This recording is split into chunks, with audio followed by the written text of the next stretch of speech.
Good morning, morning.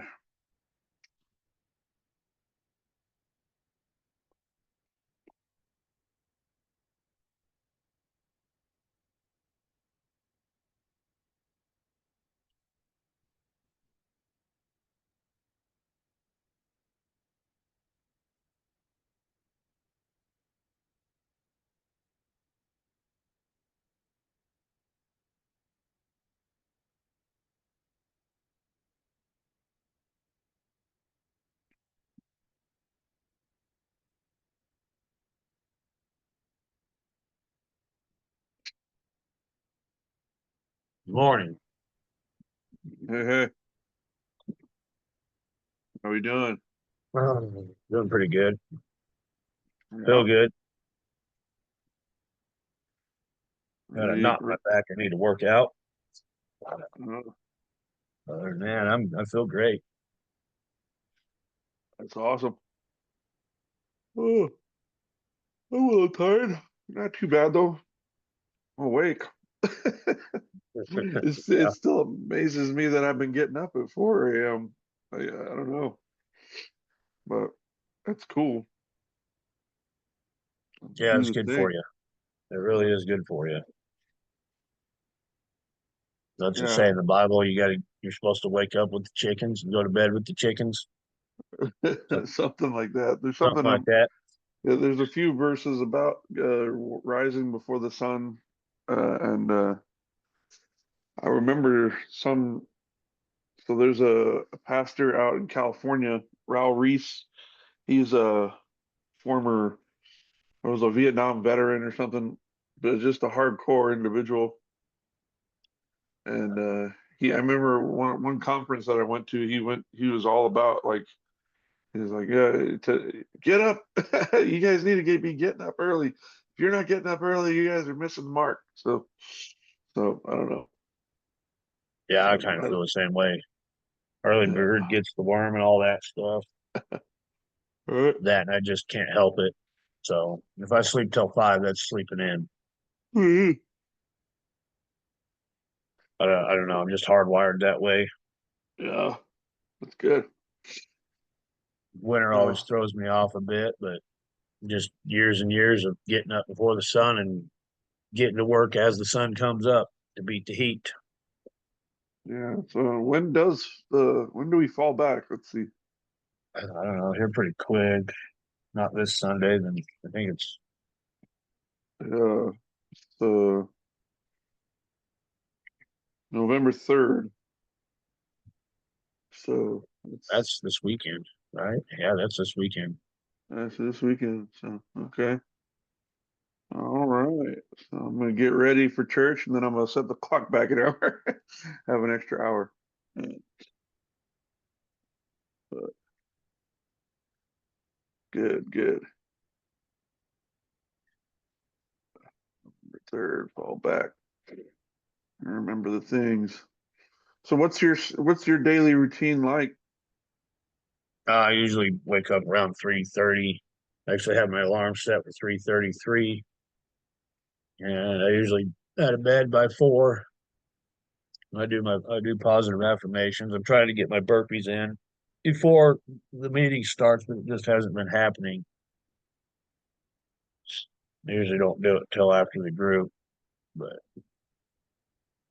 You know, and then I work. And if I don't work, then I work. So what's your job? Where you work at? I'm a roofer. Hmm. I own my own business. Hmm. Yeah. Roofing is work, brother. Yeah, yeah. As long as I can keep help, I don't have to do much of it anymore. But Hmm. I know the guys don't matter, don't care as long as I'm keeping them busy. They don't care how much I do or don't do, just as long as I keep them busy and keep them paid. Indeed, indeed. Uh, as I actually started roofing when I was 12. I got kicked out of school for fighting. I actually beat the hell out of a bully that was pushing one of my cousins around. she's just dirty all the time and ratty hair, but she was in a very abusive home with her mother and her stepdad, and she wasn't the prettiest thing, so people always made fun of her how ugly she was and her ratty hair. You know, I'll beat the hell out of this kid, and they kicked me out for 10 days. And my dad said, "Well, you're going to work." This was at he was oil field. This is when he first started roofing after he got laid off after the boom died. And I said, "You ain't getting paid." And I don't know. We worked 50 hours that week, and he gave me $5 an hour at the end of the week because he just felt bad. Hmm. And I was done with school after that. You're like $250. I'm good. Yeah, that was good money back then. Yeah. Yeah. So that's it. Yeah, So so what was I gonna say? Oh, so man, so you use the roofing nailer, bam, pop, pop, pop, pop. Like yeah. that's a game changer, right? Oh Uh, yeah, uh, definitely. They got this new hatchet out, roofing hatchet out. It's got a magnet in the head, and I mean, it just makes driving them cap nails while you're laying felt paper so much quicker and better and fun. Makes it fun again. yeah, you can just knock it out. Ta, ta, ta, ta, ta, ta, Yeah, ta. yeah, it's nice. It's nice, but it turned into a family business, and we did that for shoot, I guess 25 years or better, and then Dad retired. Before Dad retired, I quit because the roofing game in general, they're parolees, drunks, meth heads. You know, Yeah, if yeah. they ain't higher drunk, they ain't on the roof. They're in bed still or looking for it. So in order to get away from that, I quit, and that's when I started. That's when I started my health journey. I didn't work for like 6 months, and so that's when I started working out. I lost that 70 pounds, and I was praying for God. God, bring me a job, bring me an opportunity that I that I that'll change my life. And sure enough, a guy come knocked on my door. I had some lawnmowers outside for sale. He's like to buy, and he came up to buy my lawnmower. And by the end of that visit, I had a job working for Wilburd's Funeral Service, making the concrete vaults and burying people in them. And I did that Oh for two wow. years. Yeah, that paid pretty well, no? No, not No, really. no, I mean, no. well, if they didn't rape you for all them taxes, it would have been decent. Mm, It yeah. was about $3,000 every other week, but you only bring home about 1,200. Oh wow. Crazy. Yeah, Yeah, yeah. yeah, Taxation is theft, they say, right? it is theft. Yeah. I don't mind paying the essential taxes, but now when your tax money is going, all of it's going overseas, and then North Right. Carolina happens, you know. Oh yeah, yeah. The whole economy for the after that hurricane. I mean, sheesh. So I don't know. I can wait up to 3 years to file taxes, and I guess we'll see where we're at in 3 years. I'm not filing this year. Mm, I mean, I'm half tempted not to even pay for my hunting license this year, but yeah. man, it's a hard thing. We'll see what happens on the 11th, I guess. Hmm. Yeah. Oh, indeed. We will see. It's like from the 11th to the 6th is going to be an interesting time, regardless of what happens. Like it's I'm just Yeah, there's a. I mean, as far like I said, I follow a bunch of different prepper channels on YouTube, and they've all been saying for a while. He's like, you should get if you don't have some kind of preparations ready now, like you're not. It's not very smart because like I mean, it's not a guarantee that stuff is going to hit the fan, but it's a very possible thing. it is very possible. And I mean, I've got reserves, set back, Uh, dry goods, stuff like that. yeah. Survival packs thrown together. But I mean, Yeah, I'm not Real, no hardcore prepper. I don't have I don't even have probably um maybe 3 weeks. I could be good for, but and that would be stretching uh, it. Yeah, I mean, that's about what we got too. I mean, yeah, most of it's just dry beans and rice. yep, exactly. Yep, And then I've got same. water filtration and all that stuff. But that was just from like when I was back in Wyoming, we'd go hiking all the time, so we can drink out of the river. Mm, But I have all that stuff set back, so and it's nothing more than I can actually carry because I mean the chances of us even getting to stay in our own homes when shit hits the fan are slim to none. I mean, you just got to prepare yeah. for it. You got to be ready for that. Yeah, I mean, I've been a spiritual prepper in many ways because your mind, your body, and your soul, right? So your mind and your soul, if your mind and soul aren't prepared, it doesn't matter if you got stuff stored up for many years. If your mentality can't handle it, and a lot of it is going to deal with like having community, like having brothers, Yeah. having some kind of structure to where, I mean, you've seen. Did you watch that Civil War movie uh, that came out last year, Civil War, or earlier Uh, this year? no, I haven't watched TV for about 5 years. I Oh don't wow, really yeah. So watch TV at all. there's this movie that came out called Civil War, and it's about a new and it was, I mean, they made it was not as good or not as interesting as I was hoping it, but it did have some interesting like scenarios. Like it showed like so it was kind of certain states decided to secede from the Union. Like, and so there was a civil war in the United States, a modern civil war in the United States, and so it was the Western forces against the United States, the remaining United States, and then so there was a president that wouldn't leave power, and these Western forces were going against it, and just showing how people were forming little communities and how, how like if something like that did happen, you'd have uh, martial law in some places, and it would get really really ugly in other places, like, and so it just Yeah. Yeah. Spiritual preparation. That just says, you got to be prepared to die too. yeah, yeah, prepared to And die, so prepared to live. Yep. Jesus might not come in my lifetime, but, that'd be awesome if I got to see that. Yeah, yeah. It really You, would. That's what I want to, that spiritually, that's what I want to be prepared for. And when Jesus comes back, I hope I'm not standing alone after the crowd's gone, you know, yeah. that, Well, it says, "Blessed is that servant when he comes, the master finds him working."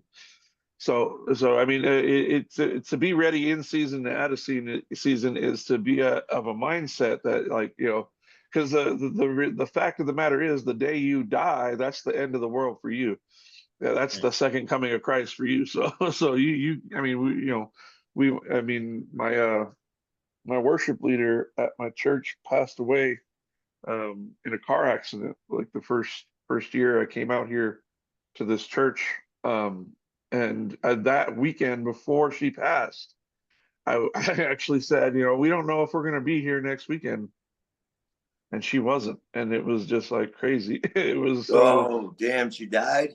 yeah, she died that week. Yep. And, Oh, shit. yep. Yeah, So, tomorrow is not promised. The next moment is not promised. My indeed. buddy, he was a vicious addict, right? And I just assumed that he had died of overdose. He died on a fucking treadmill in the gym. What? That's Yeah, crazy. yeah, Uh, yeah, crazy. I like, See, the, burpees can kill you. No. the, the Exercise can pastor, kill you. the Beware of pastor, cardio. the pastor at Celebrate Recovery always talks about his grandma. And he said ever since he was a little boy, remember his grandma was going to die. She's going to die. She's going to die. And she ended up living 35 more years. Wow. And it wasn't until a week before she passed away, that she got saved, and then Wow. she died a week later. And then Bob Proctor puts it like, well, he had a friend. He holds up the sand of time glass, whatever, and he Yeah, covers I the love top, this and analogy. covers the top, and he says you just never know. He had a buddy 17 years old, had full of life, going to live forever, and he died at 17. Yeah. He Just thought he never had know. 30 years left or something. He didn't Yeah, have 30 Uh, minutes. That's how he yeah. figured So it's in. When, yeah, it goes something like that. Yeah. when your time is up, your time is up, and when it's not, it's not. So And again, his so we need grandma to be ready. his Yeah. grandmother would always say, I'm not long to this world. And she lived, another 40 years or whatever. Yeah, Yeah. yeah. So true. So true. I like how Bob Proctor says, he loved his grandmother, but she was definitely wrong about you should be satisfied with what you have. No, you should be very dissatisfied with what you have, because dissatisfaction is a creative state. You should be happily dissatisfied. You shouldn't be, pissed off and angry about it. Or maybe you should. I mean, if that moves you into action, fuck yeah, get angry, get mad. I am thoroughly dissatisfied with everything in my life. So there's two different things. So there's the difference between contentment and complacency. Right. So we should be content with the grace that is given to us, but we should not be complacent. So there's a very important difference between the two. Well, And AA warns of the dangers of complacency, right? complacency, yeah, Hey, complacency my is shirt a demon. says hostile to complacency. There you go. So that's what's up. You don't want to. I mean, so you want to be able to count your blessings, right? And so because if you're always discontent, you're not going to be able to be present in the day and have joy. So Right.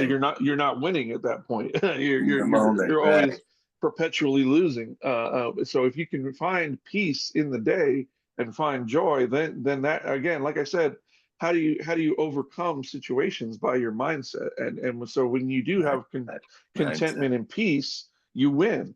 But at the same time, don't let the contentment lead you to complacency. Contentment actually leads me into more action, because I'm filled with the joy of the Lord. We're filled with the joy Yeah. that Sure. God gives. You feel Yeah. good, so nothing's bothering you. So just go. Yeah. It's just knocking things down that have to be done Yeah.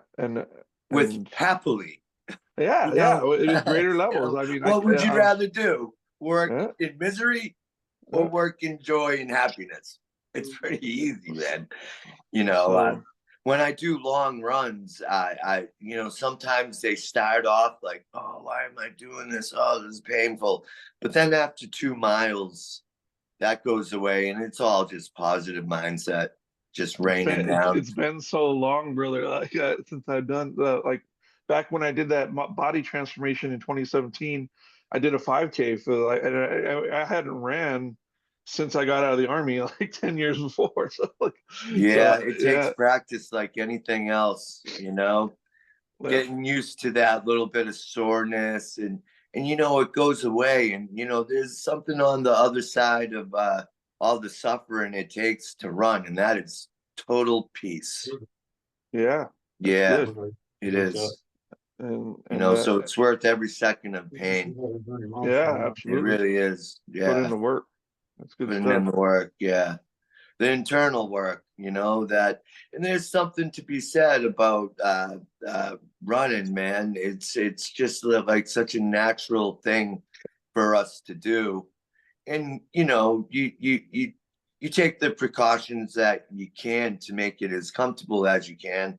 I got trail running shoes. You get hydrated, you bring water, maybe you bring a gel pack, you wear the comfortable clothes that you splurge.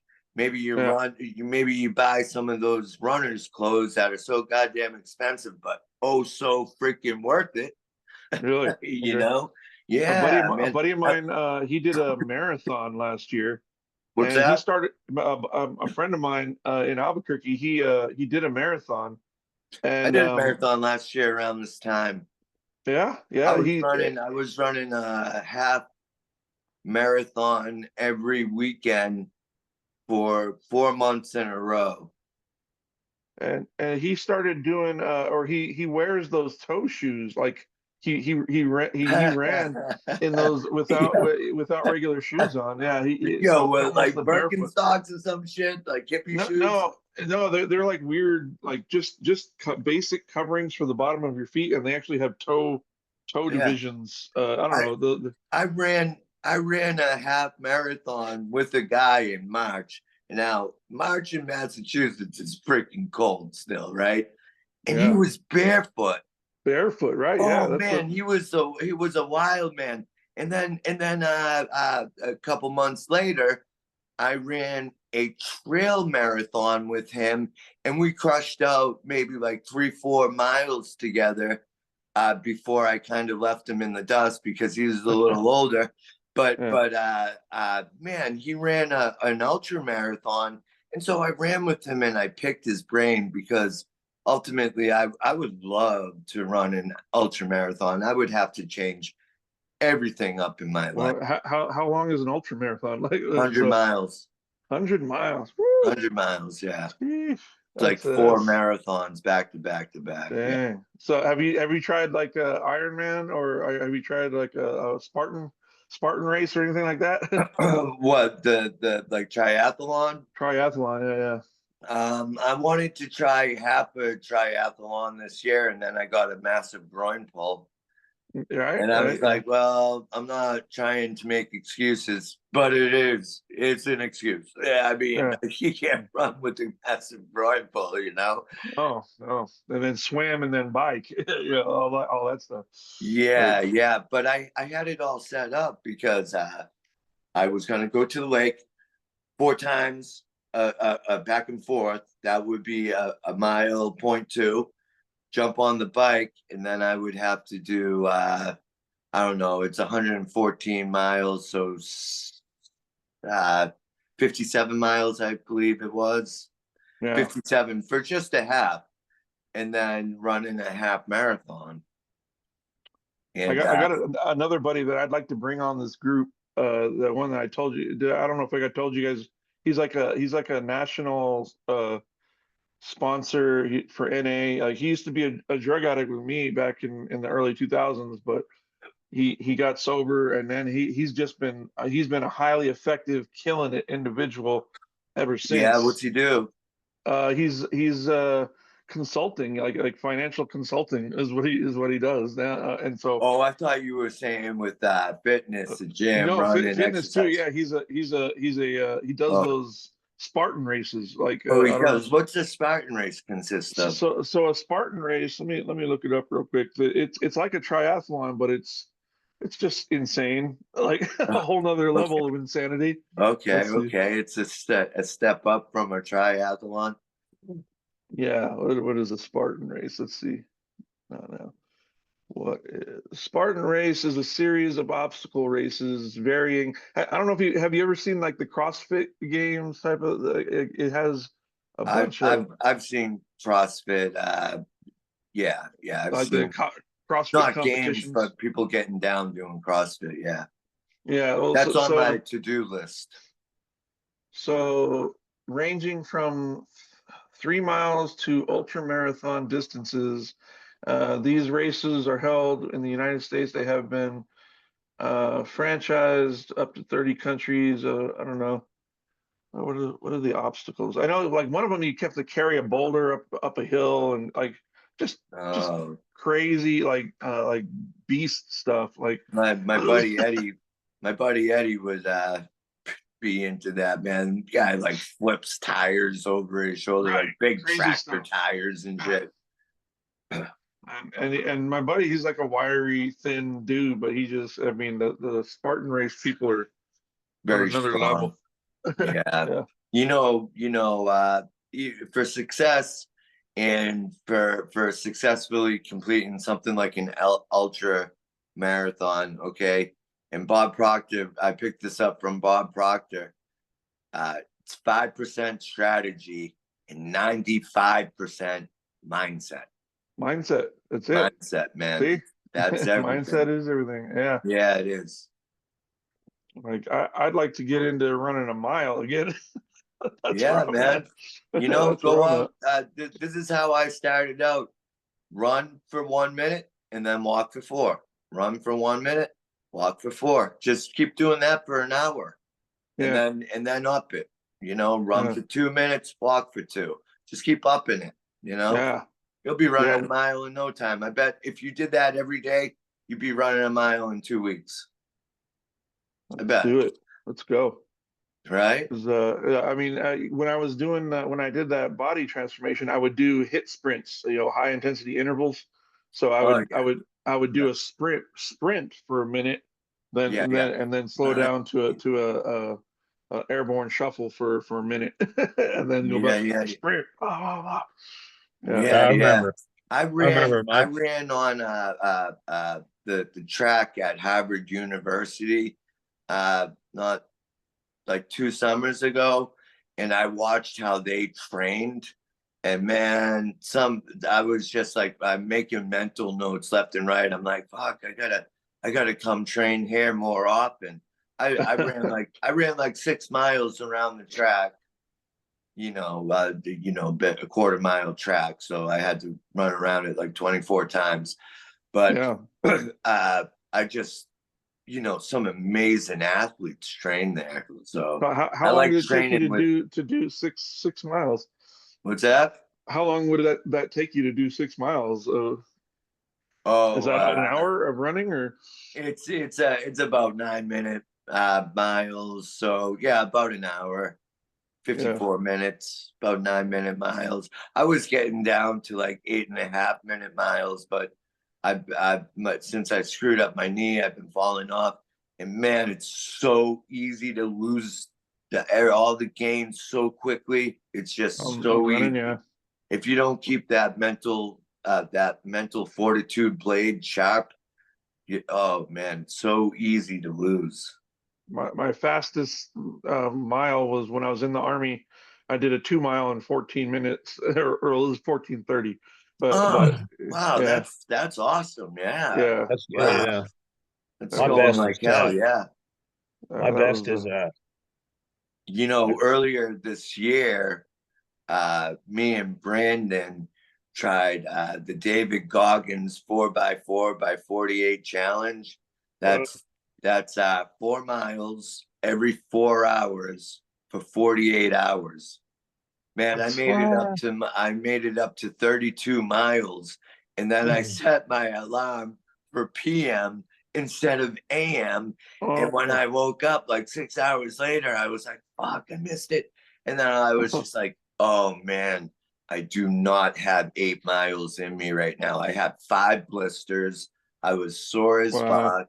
Yeah. I was just like, because it's so much harder to run 4 miles, then cool down, and then go run 4 more. So I mean, a lot of people have commented on Goggins' whole thing. Like it's not really healthy. Like he doesn't care if it's healthy or not. He just said, just freaking go, right? It's building mental fortude. Yeah, it's a level of. It can be healthy. It could be healthy if you stretched and just kept being insane and conditioned. If you're already conditioned for something like that, it's not going to really hurt you unless you get injured by a misstep or falling down or some bullshit, Right. Yeah. But I mean, with Goggins's mentality, it's like, it doesn't matter what pain he's going through. It doesn't. He's like, quit being a freaking sissy. Yeah, man. Well, I've seen like even recently them take a huge needle and take this yellow fluid out of his knee. And the doctor said that his fucking cartilage in his knee is hard as a rock.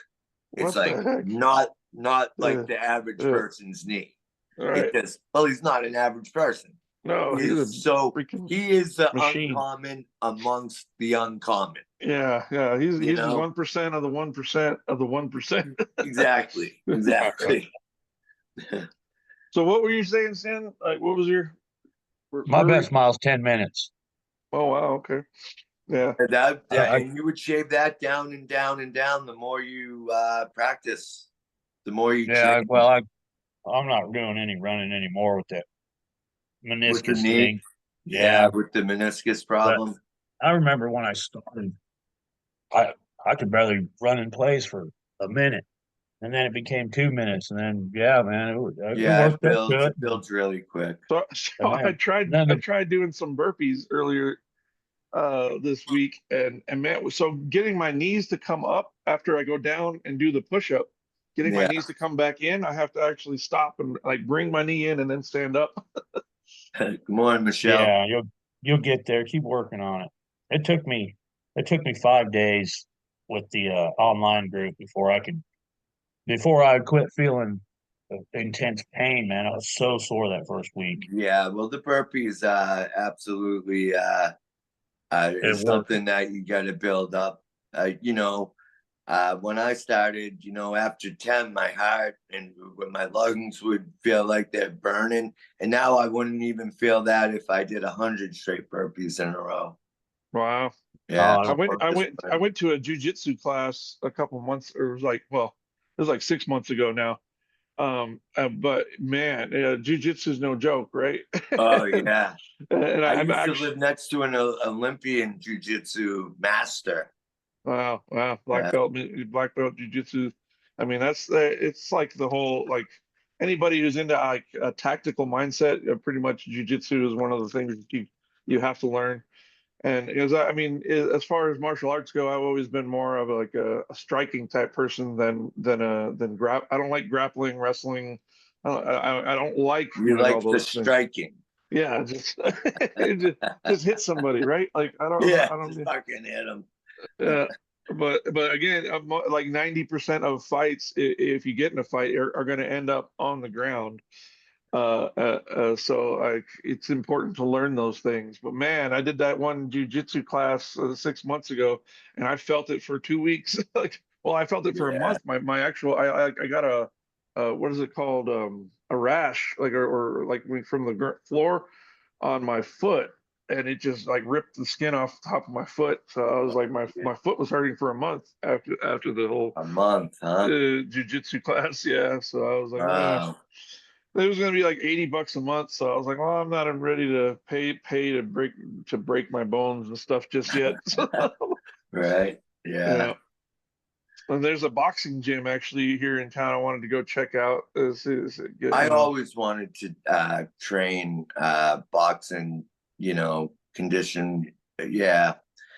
It's just something that I never did. I used to work out in the Y, and I would watch the people training, the boxers training, and I always wanted to get coached and trained by someone that trains boxers. Yeah. And I I mean, never did though. I guess it's not too late. right? Never too Yeah. late, right? Oh, we got Start. boxing's a big thing around here. That's what it is around here, boxing. Yeah. Yeah. I mean, You, that's you, big all over, right? I yeah. can't wait till Mike You ever done Tyson any training, punches them. Stanton? I did tempo when I was a kid Yeah. with Paul Mills, who trained. He was taught by Ed Parker, the Kempo's the Americanized karate Yeah. version, Yep. and Ed Parker actually trained Chuck Norris, Paul Mills, and he had pictures of Elvis Presley in there, and it was Yeah. pretty cool. Yep. Pretty Yeah, cool.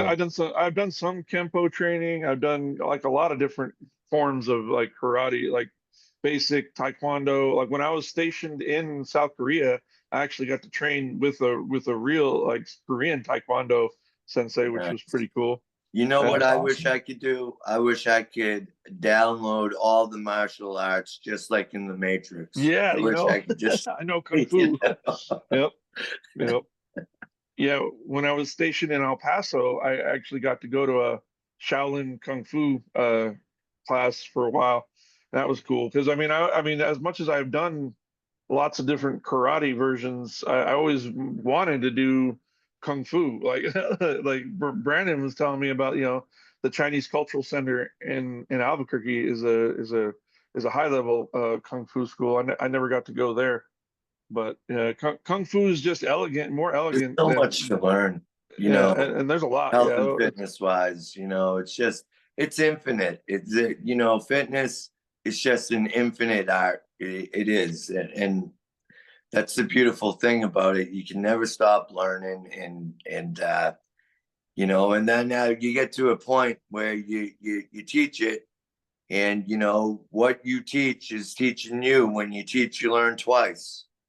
yeah. And so that's the beautiful thing about it. I wanted to ask Michelle, because Michelle does that. You train people, right? Yeah, I've done that for about 10 years now. 9 maybe. Yeah, how's that going for you? Good. I mean, Yeah, maybe Yeah. I could pick your brain a bit on that someday, because I want to make a program called The Fire Within Fitness. ooh, Yeah. Yeah, and I don't know, maybe you could just tell me the important steps that I should immediately take, because I want to do that in my spare time this winter. I'm not getting a winter job, and my money's going to dwindle, but I'm going to be taking the steps that I need to take for the future, mm-hmm.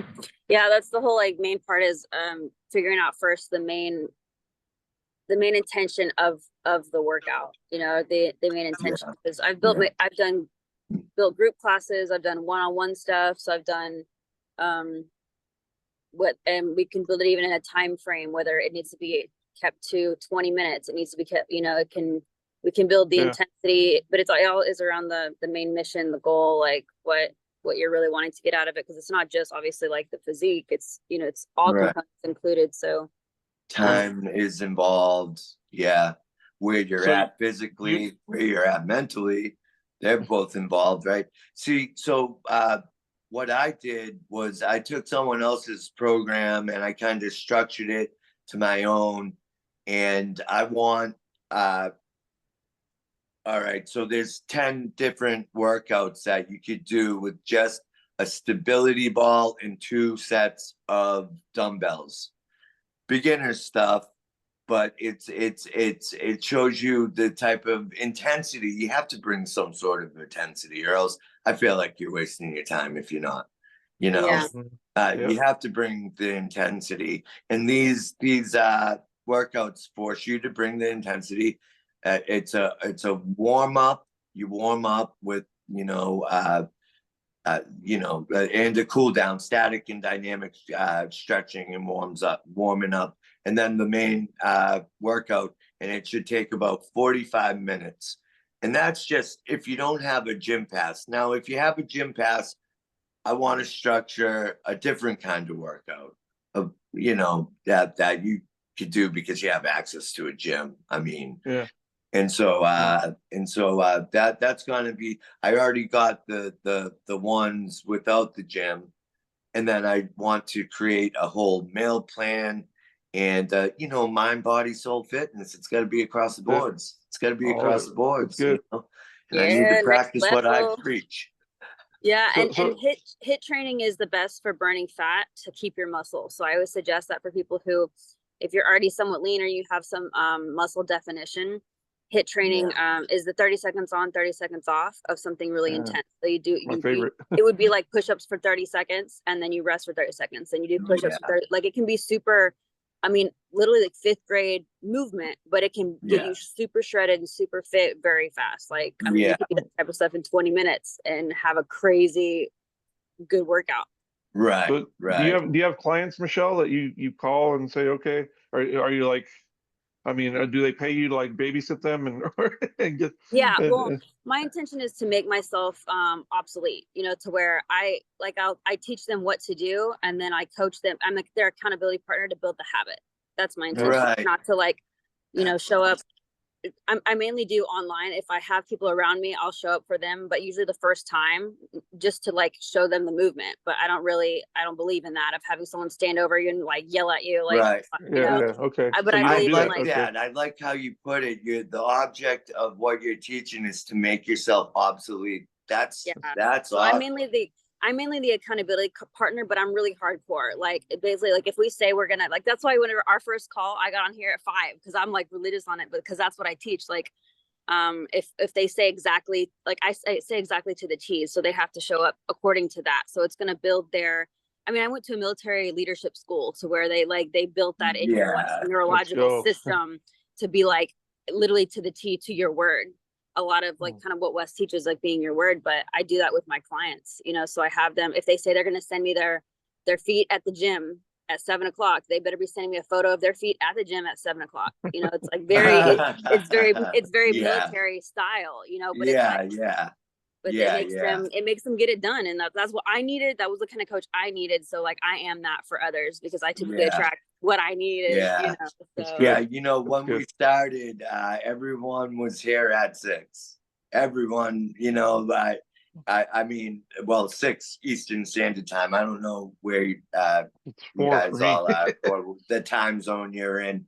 But yeah, we had it down pretty hardcore, and then we would do the burpees and breath work and meditation. wow, breath work. All right. I do that too. Yeah. I mean, that's important. I mean, after some breath work, man, is that meditation good? You know, after the intense physical exercise, breath work, a whole mastermind where we just learn something, and then the meditation. Yeah, that's a great So way to. I got some dude that's gonna rent my church to do a breathwork class Wow. starting in December. So I was thinking, See I if was he like, oh can man, offer it on Zoom so we can come. yeah, Yeah, I'll check it out. All Seriously, right. I lead do a them on Zoom. Zoom. I lead them Yeah. on Zoom. I do breath work. I'm a breath work teacher also. But Oh, sweet. I would like to go to one because you know it's hard All to right. do the breath work when you're leading it. You know, you can't. Yeah, Okay. Nice. yeah.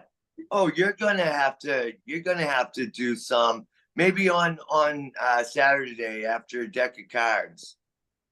Yeah, I can do that. Yeah, if we could do some breath work, and that would be I great. could lead like because it takes the first 10 minutes to get your frontal lobe to shut off. So the first 10 minutes is literally guided to that, where when he's like laying down completely, all phones like on silent, completely like rest, you know. So we're gonna shut down all systems of the body, especially the frontal lobe that's always like thinking and analyzing and are we safe? Is there like we're gonna shut that off, the thinking brain. I call it like the monkey mind. That way, the next parts of it will actually start to release and let your body shake or move or cry. Like your body will do what it needs to do to expel what it's been holding on to keep it safe or whatever has been stuck in there from trauma or you know whatever. If you were sad about something but you didn't cry, then that's actually stuck in your body. You know, so that leads to dis-ease, right? Dis-ease of the body, which later on we call it cancer. Later on, we're going to call it arthritis. Later on, we're going to call it something else, right? It's energy that's stuck in the body that's then going to accumulate. And we're going to name it something else. Blocked energy. It's going to transmute and transform into something not good if we don't transmute it on purpose. So wow. I was just talking to Brandon this morning. And yesterday we were talking about that's something I'm intending to create is a place where I can bring people to do like workouts, breath work, meditations, like a lot of it, and then personal development also, along with like meal plans. And that's my vision because and spiritual healing I do. I'm spiritually gifted, so to also be able to do different levels of spiritual healing for people too. Nice. Yeah, the food is so important.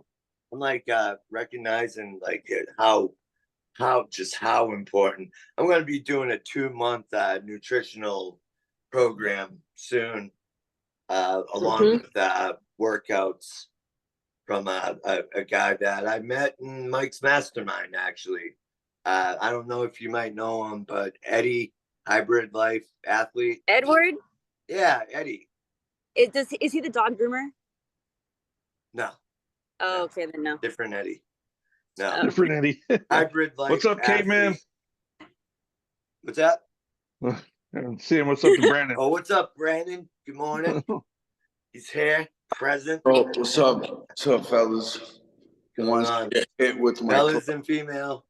Don't forget. Huh? Mhm. So down in down there, I mean, don't you have access to some high level coffee, like some Colombian, like so the like the best coffee in the world or something? The Yeah. drug lord Yeah, coffee. send me some, Brandon. Come on. Yeah, hook it up, bro. Yeah, Yo, send us some. yo, man. Dude, the Boquete Mountain, that volcano that I was telling you about, that's referenced in the Book of Mormon, all that stuff. Remember I was telling you? Yeah. There's a community just to the side of that called Boquete, Panama. You can look it up. And they're supposedly, they have the best coffee in the world. They have every kind of strain, geisha and all this. I don't know if you've heard I of want that. to try every strain. Try Yeah. all of it. Right down the line. Yeah, it's strong stuff. My sister. Is it? I'll wear Mhm. my seatbelt then.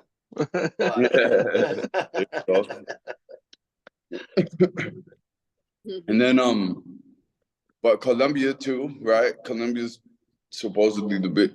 There's all kinds of huge coffee cultivations down here, man. Man, Yeah, I went to a Argentinian 5-star restaurant in Boston. Right, it's right by the famous Boston Museum of Science, right? And I had a Yeah. Turkish coffee. Oh Oh, yeah? my God, man. It was the strongest freaking coffee I ever had. Heart palpitations, all that. I wore my Really? Was it seatbelt. Was it that cat poop coffee? Like you heard about that one? Where they get they have this animal like a meerkat or something. It eats the coffee beans and then they and it poops them out and then they make the coffee out of that. Coffee luau or whatever that's in the Yeah. movie with Jack Bucket List. Nicholson and Yeah, Morgan Freeman there. What's the that bucket movie? list. Bucket List. The Bucket List. Yeah. Yeah. Oh, that's a great movie. Yeah. But yeah, that really exists. Yeah. Yeah, that really He exists. pooped out coffee beans. Yeah, it brings good Yeah, flavor. poop coffee's a thing. That's so crazy. I know. That's a Weird. trip. Does that have something to do with those ketones or whatever, right? Yeah, maybe like because they something in the digestive system of the animal, and then but they don't actually digest the coffee bean, and so they poop it out, and then they break after it's been like fermented in their gut or something. I guess then it when they brew it, it makes it does something to it. But I'm not too keen on that. I'd rather just get some high level, volcanic coffee. They say that volcanic area that makes them really good. That's why there's like some Oh, Hawaiian strains of yeah. coffee. You know That's what's really good. crazy? There is still no permaculture coffee, which would sell hugely. Like anyone Yeah. who knows about it. Yeah, I mean the permaculture education is getting it. Well, why don't we try to do that then? Let's do it. Make it happen. That's another idea. Boom. I There's worked another with coffee. unbelievable idea. Yeah, I worked with coffee in biodynamic coffee. Like they have biodynamic wine. The singer of Tool, Maynard, he actually has a biodynamic wine farm somewhere there in Arizona. And in Argentina, there's permaculture wine and biodynamic wine and all that, right? And I visited some of those places, and it was bullshit. They were fucking liars. Anyway, Oh, really? yeah. So, but explain to me what a permaculture thing is. Is that like having its own little like biosystem in it, like where you don't have to add anything to it? What's Right. permaculture? The idea is permanent culture, right? Yeah. Monoculture, the easiest way to explain it is Bye, Pop. monoculture. We've all seen monoculture is the same plant planted over and over again for miles. It's the circles and the squares you've seen from the airplane. It's a chemical and machine dependent farming that now, believe it or not, lawsuits and all kinds of different things have connected it to cancer, all kinds of different cancers and blah, blah, right? All these different Yeah. chemicals. Monsanto. Yeah. Yeah. Yep.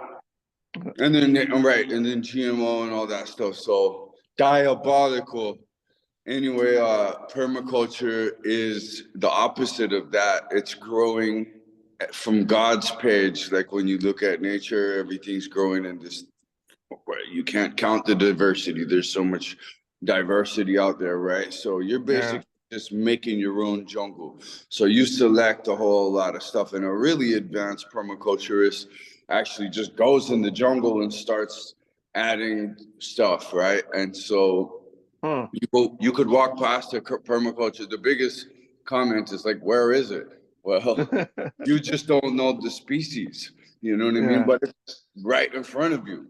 So that's permaculture. And then there's actually super highly advanced, like natural plant foods that are made, right? So like in biodynamic agriculture, which was written by Rudolf Steiner in the 1920s, it's the genre of permaculture that I specialize in. And we do a lot of preparations, man. And I work with the best cultivators in Colombia, the best cultivators in Costa Rica, the best cultivators in Panama. So just to throw it out there for you, like I'm starting to try to pitch to governments to do this system on a wide scale. And we were a bio tribe, we had a team called the Bio Tribe. I got pictures of this shit and everything, Kenny. It will blow your mind. And we were an X Prize team, which is Elon Musk's Save the World competition thing that no one knows about. And bro, the insanity that people were talking about with like capturing carbon and shooting it into space and just all this ridiculous fucking bullshit. I'm just like, bro, we have the solution. Plants, more plants. We've been killing them for, the forest for however long, right? Like we can definitely add that back and then enhance natural life. Human beings have the ability, right, to highly advance their ecology and then provide a food forest that we'd be living in an abundance of foods with, have tons of different kinds of operations through. And so we were pitching that to Argentina for 3 months. This new president Milei, have you heard of this whole thing that's going on? Yeah. Like were there was a revolt or something going on there Bro, but let me just tell you this. Argentina is fantastic, dude. The people are fantastic. The culture is fantastic. The country is fantastic. Buenos Aires was already it was already the fastest growing city in the world 2 times. And then the devil went and smashed all over it with this same exact playbook that they're running in the States now. And I mean, you go down there, bro, and our group, like me and my boy were down there, and dude, we were the top of the food chain in the gym. There's fucking beta males all over the place now. They fucked that culture over, bro. Wow. And so, but anyway, but that's the same thing that they're doing with human beings. They're trying to monoculture us, right? They're trying to take away our individuality and our ability to work with each other, to separate everyone, right? So it's fun, man. Like this whole thing is also when you sit in a permaculture and you sit out in nature and you start to observe and learn from that teacher. Fucking forget about it. Like you can just feel your IQ. Growing. Yeah. So David said, "Consider the ant, you sluggard." Like I mean, so there's certain of the Psalms where he talks about the you can learn from nature on how to be persevere, how to be a builder of things, and we forget that God has given us the design already. Like we live in a creation that sustains itself. Like so we don't. But so have you guys ever heard of accelerationism? So accelerationism is a concept that like the people that are developing the highest levels of AI, right? Yeah. some of them have been like accused of being accelerationists. So an accelerationist wants to destroy the systems that currently exist. They want to accelerate the destruction of our current world system so that way we can get to the next level of our of an idea that can. So humanity needs to evolve, right? We need to, in order for us to get to a higher level, the systems that exist right now need to go away, like because we have we're in what some call late stage capitalism, right? Like late stage capitalism is when the corporations and the financial markets, they've taken over the world, and they Yeah. like it gone down like this. So if you all the way down to Argentina and just totally it's like a virus, right? It's like an infection. Well, they knew. Something seems to know. This shit happened to Albuquerque, dude. Right or Yeah, right, bro? yeah, a virus. Yeah, yeah, definitely. Something seems to know when there's an innovative threat. I mean, or when good people start to really grow, when that culture Yeah, of goodness and yeah, strength, one of those two things yeah, really starts to grow. I mean, I'm almost surprised now that like Malay and Bukele and El Salvador and have not been they haven't tried to assassinate those guys or whatever kind of shit. You know what I mean? yeah, Because Malay is just traveling on commercial. He's such a humanitarian for the people, dude, that he travels on commercial flights, and wow, he canceled private flying for all politicians in that country because he was just looking at their private flight bills and how these assholes were just fucking living off the cream of everybody, right? And lying about it. yeah. So the I mean human beings on their darker side are like an invasive species, right? Yeah. Like in the and that whole human greed and that whole the idea of being completely oblivious to the impact that we have on other people, or in the impact that we have on the world, and all, completely just uh, like a like the Borg, right? Like Yeah. he It's just a really good way to put it. Yeah. We're turning into like a Borg world. yeah, and so and so an accelerationist. So these accelerationists, they're pushing for certain things to accelerate to the point, like capitalism and AI development and transhumanism and all these different technological things. The The reason why corporate structure. they're pushing these things to the max, so that way it breaks. So if we can develop uh, artificial general intelligence, which some theorize that it's already happened. Once we hit AGI, the next level is ASI, artificial super intelligence, and when that happens, that's when Skynet happens. Like, like, Then we're fucked. Yeah, totally. well, I mean, but at the same time, for the accelerationist, that's a good thing because this system does need to go away. If we want to get better, sometimes you gotta break yourself down before you can build yourself up, right? And Well, I mean, okay, so one thing to think about is the technological intelligence doesn't need oxygen. You know what I'm saying? it doesn't. Yeah, I mean, again, it's yeah. There's a lot of theories on how all that's going to play out. If we develop an artificial mind that can actually think on its own and do and make its own decisions, and then upgrade itself, where's that going to go? And so a lot, and the crazy thing is that the people that are developing this stuff, they don't care. They're just pushing it. They're just pushing it to the max. Like there have been all kinds of, like, even Elon Musk. He's gone on record saying that one of the biggest threats for humanity, it's not climate change, it's artificial intelligence development. Mhm. And there's a lot of, like, what's his name? He's called the father of AI.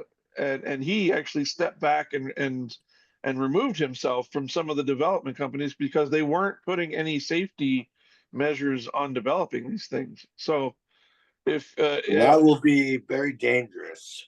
well, yeah, it is. It's definitely there. But okay, but why and how are we going to overcome in the midst of these things? Like, so there are these people called the Luddites back in the Industrial Revolution. The Luddites were anti-technology because the technology that was being developed in the Industrial Revolution was taking their jobs. Ugh. And there's like a modern neo-Luddite development now, like, where people are just like, it's all this AI, all this computerizing everything in the world is going to take away a lot of jobs. And yeah, the theory is that yeah, once we can automate things, we don't need to rely on people to do it. And so we will, if the machine wants to be efficient, then the machine isn't going to count on inefficient human beings. It's going to develop other ways to do things. And so, Well, as I can interject that as much as permaculture system will be an excellent answer to homelessness, a great reform for the prison population, a great alternative for our war paychecks. Instead of going to war, could go to this. You know what I mean? We could become a force of reforestation and excellent nutrition instead of war and killing, right?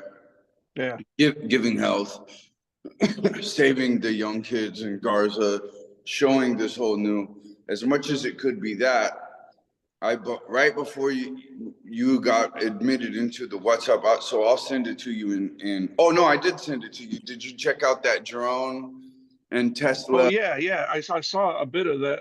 I didn't read the whole thing, but I saw that thing you sent me with the drones. And again, so that's going to be part of the things that the more technologically advanced systems looks for to do things like that.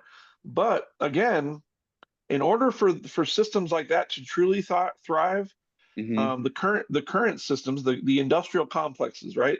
The Mm-hmm. military industrial complex, the pharmaceutical, the food industrial complex, the education, all these prison industrial complex, like all these different Yeah, industrial complexes that have been developed and built just to turn people into dog meat. Like yeah, that's that's what it is, and it's a horrible, vicious thing.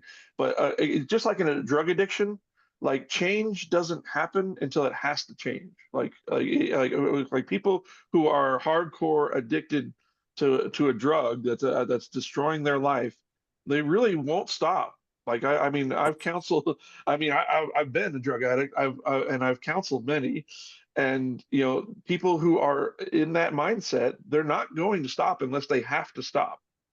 So yeah, so that's what kind of encourages the accelerationist mindset. It says, okay, well, if you're not going to stop, you ever had that? Like when I was like 9 years old, my grandfather, I was at the family dinner, and I just wanted to drink wine, and my grandfather was like, "Oh, you want to drink wine, huh?" And so he kept filling up, and he poured me like four big old glasses, and he says, "You're going to drink all of that."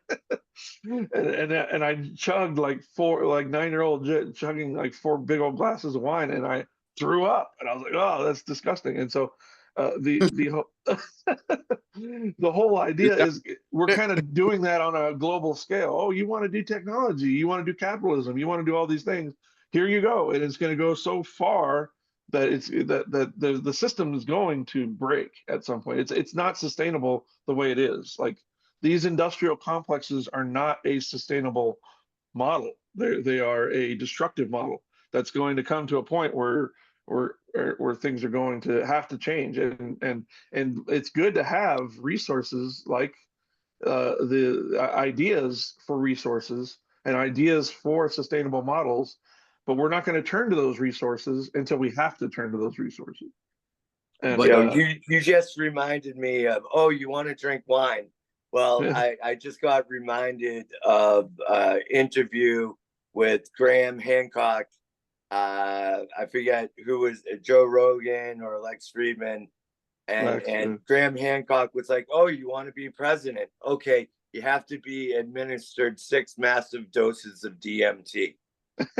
Right. Well, I mean, I think there should be like certain, like, you need to pass, you should be able to pass like a basic world history test, and you should, I mean, I think there should be, like, you have to get an exam to get it, to do all sorts of things, but to be a president, you don't. Like, you got the Tiger King wanting to be president, like, you got all kinds of, like, it's not just a popularity contest. It doesn't matter your qualifications, your ethics, your morals, Right. your mental That's what's faculties. sad about it. And Yeah. none of that matters. Like, and it's just, it's a sad, again, it's not a sustainable model. Like the political model is an industrial complex of its own, and it's kind of a disgusting, scary one at that. Like so, Brandon, that leader that actually wants to be a leader for the people, it's so weird that the systems that are in place are actively against real leaders like that want to be there and lift the people up.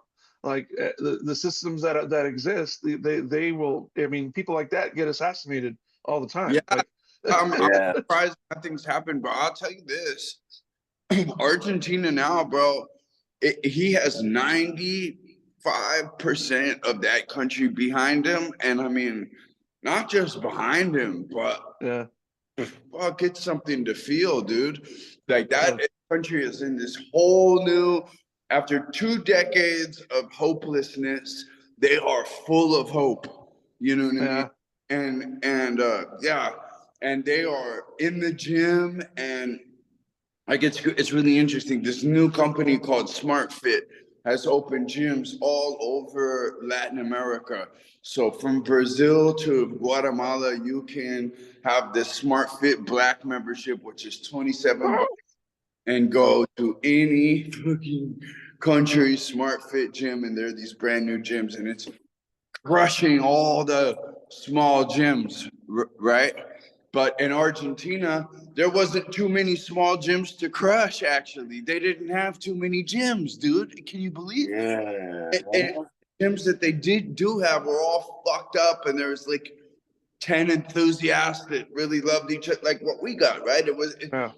So me and my boy were down there, and I'm hanging out with this other kid who I was like his bodyguard for a long time.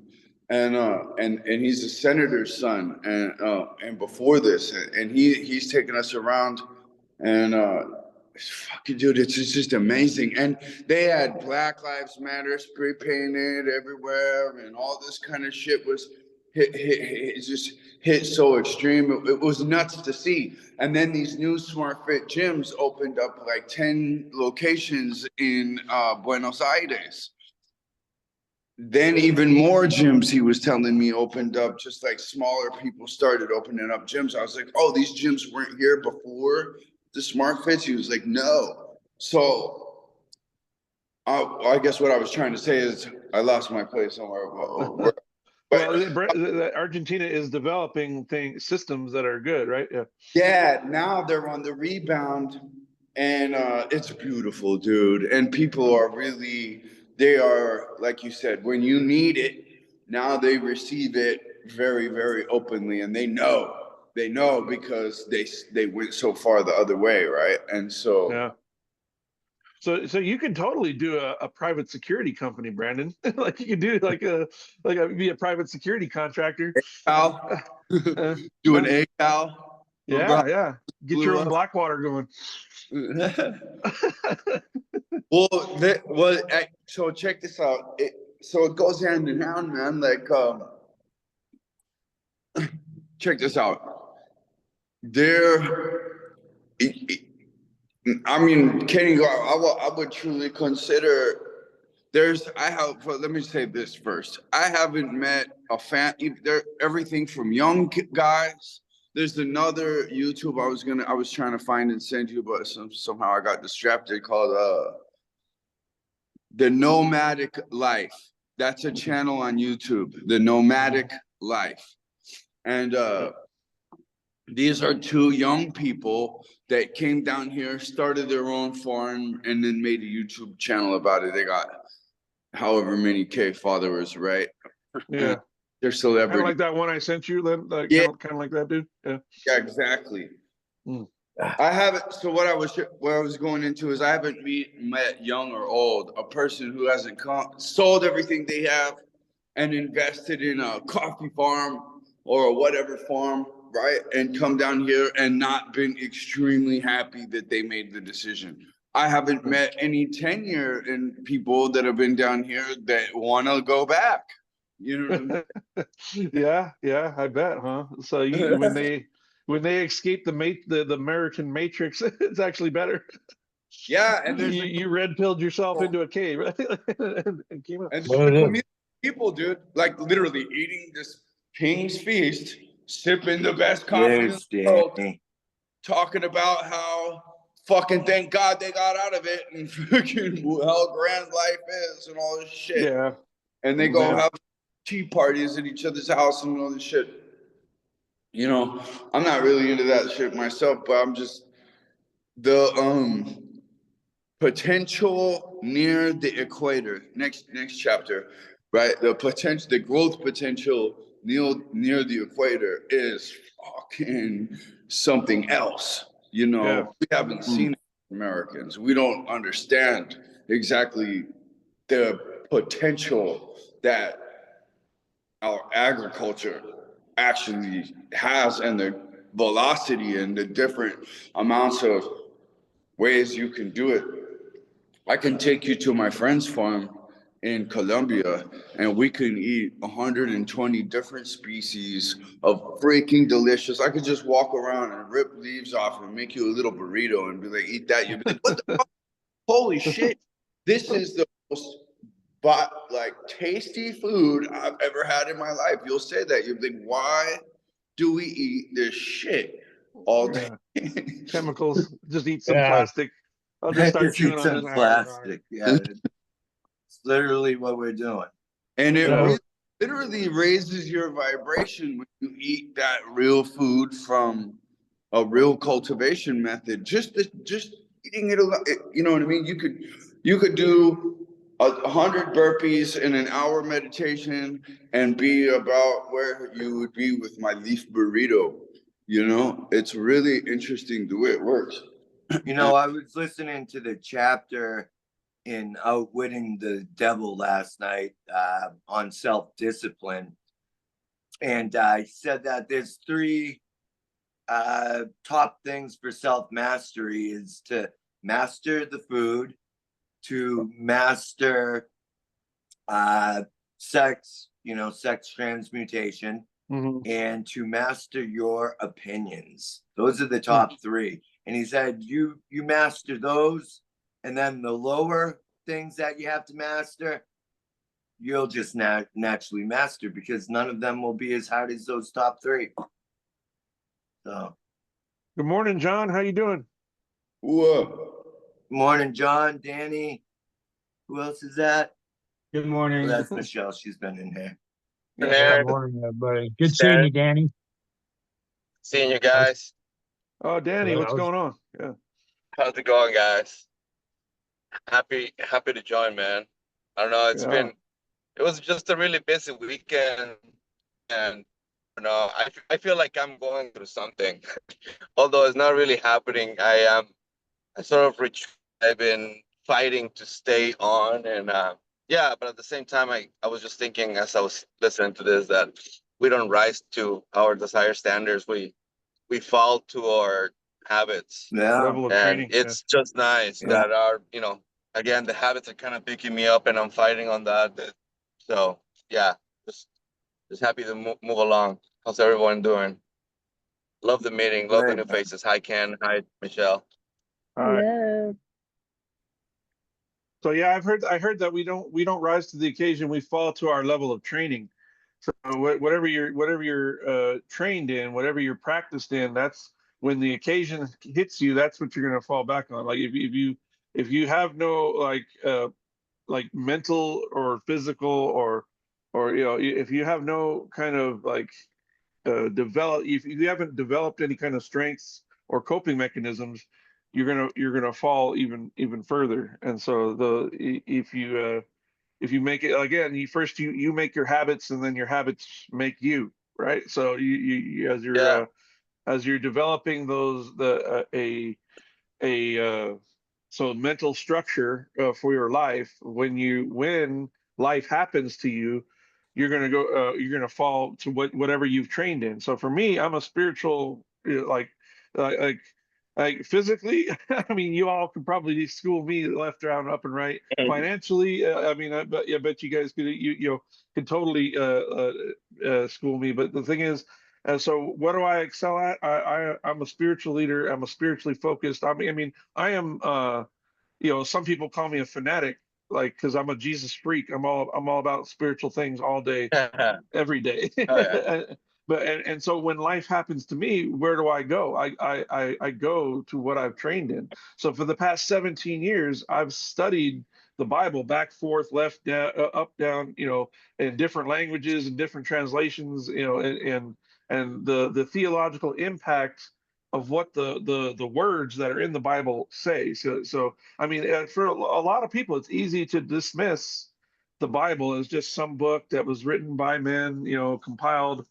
Even if it was written by men, it's crazy how, okay, you got, even for just the normal Christian Bible, you got 66 books that were penned over 1,500 years in three different languages on three different continents, and they all came together, and they've been the #1 best-selling book of all time, period. Like 6 billion copies of the Bible. It's like, so even if it was just a book that was written by men, it has Sure. unprecedented levels of of why, like, for why is the Bible so that prolific?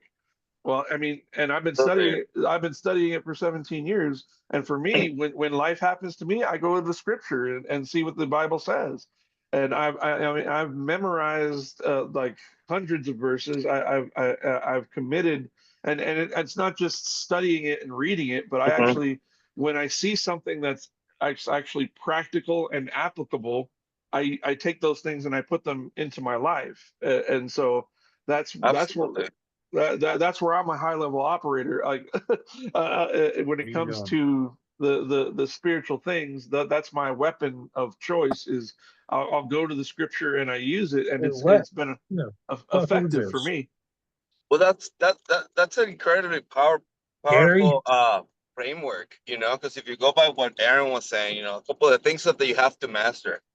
And even if you hone in and make one, like, well, master your own opinion or master your own perception.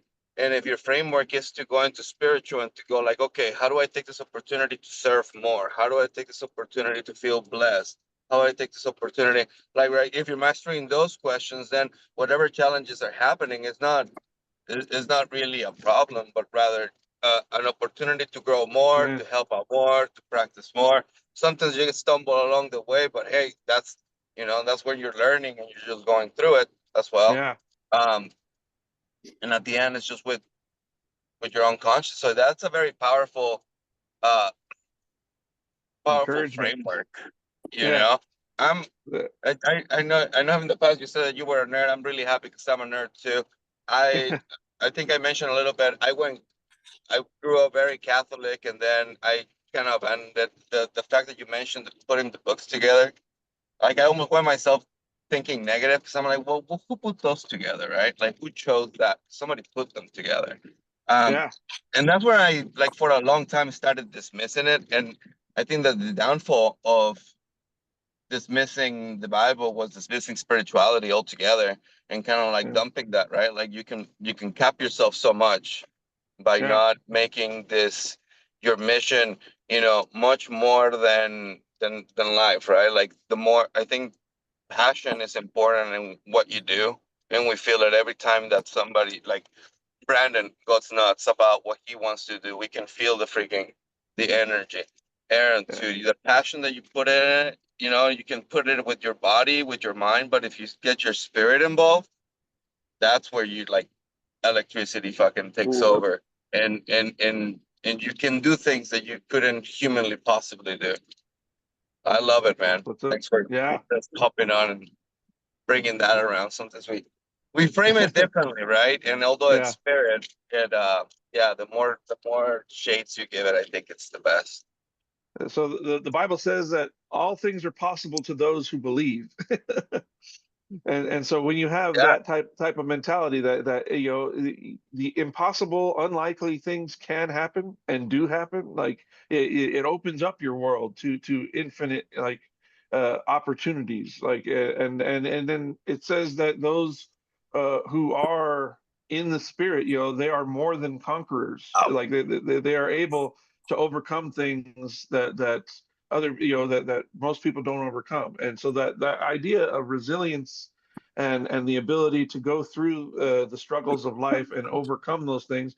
I mean, so like I don't know if you ever seen that movie The Book of Eli, right? Like, so this was I haven't seen like a it. post like It's a with post, Denzel Washington. yeah, Denzel yeah. Washington, That's yeah. yeah, but I haven't seen it. But I know what you're talking about. So it's a post-apocalyptic movie, like a road warrior, like Mad Max. But the crazy thing about the movie is that this road warrior character is like going through the wasteland, and this funny thing, like in this scenario in the movie, it was the Bible was like a warlord in the wasteland wanted the Bible, and so Denzel Washington's character has a Bible that he carries with him, and so the whole movie is like this battle for a person that, because it had a legendary status that whoever had this book was able to take over the world, because in the previous world before the apocalypse happened, the Christendom had taken over the world, and so there was like this legend of how the people used this book, and it's funny, like I mean, there's actual, I mean, you can see that like how the people that studied this book did take over the world and transform the world. I mean, like the Christendom, like that was, I mean, so what did the British Empire, when the colonial empire, they brought Christianity to the world, Mhm. and they enforced it on people, but which was not a good thing. But at the same time, it happened. Like they, it, it, it, Yeah, it it it definitely happened. It happened for a bunch of reasons. It happened in many places. I wouldn't say it took over all of the world, right? Like you still have a couple of other large books and places where like the Bible is just the foreign book as well. yeah. You know, the So oldest religion in history is what, Hinduism?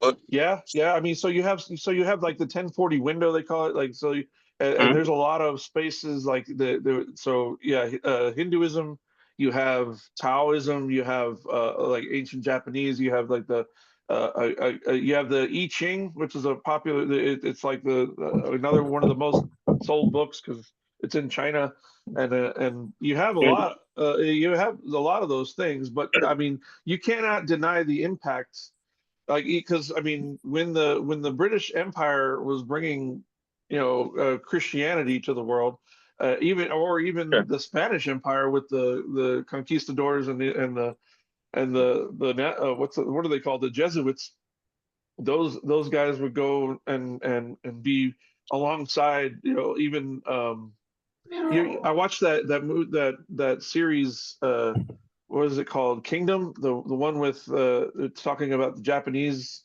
how they kicked out, like they banned like white people and and all that stuff for many generations in Japan. But then again, Huh. they Yeah. slowly allowed Oh, now some, nice. yeah.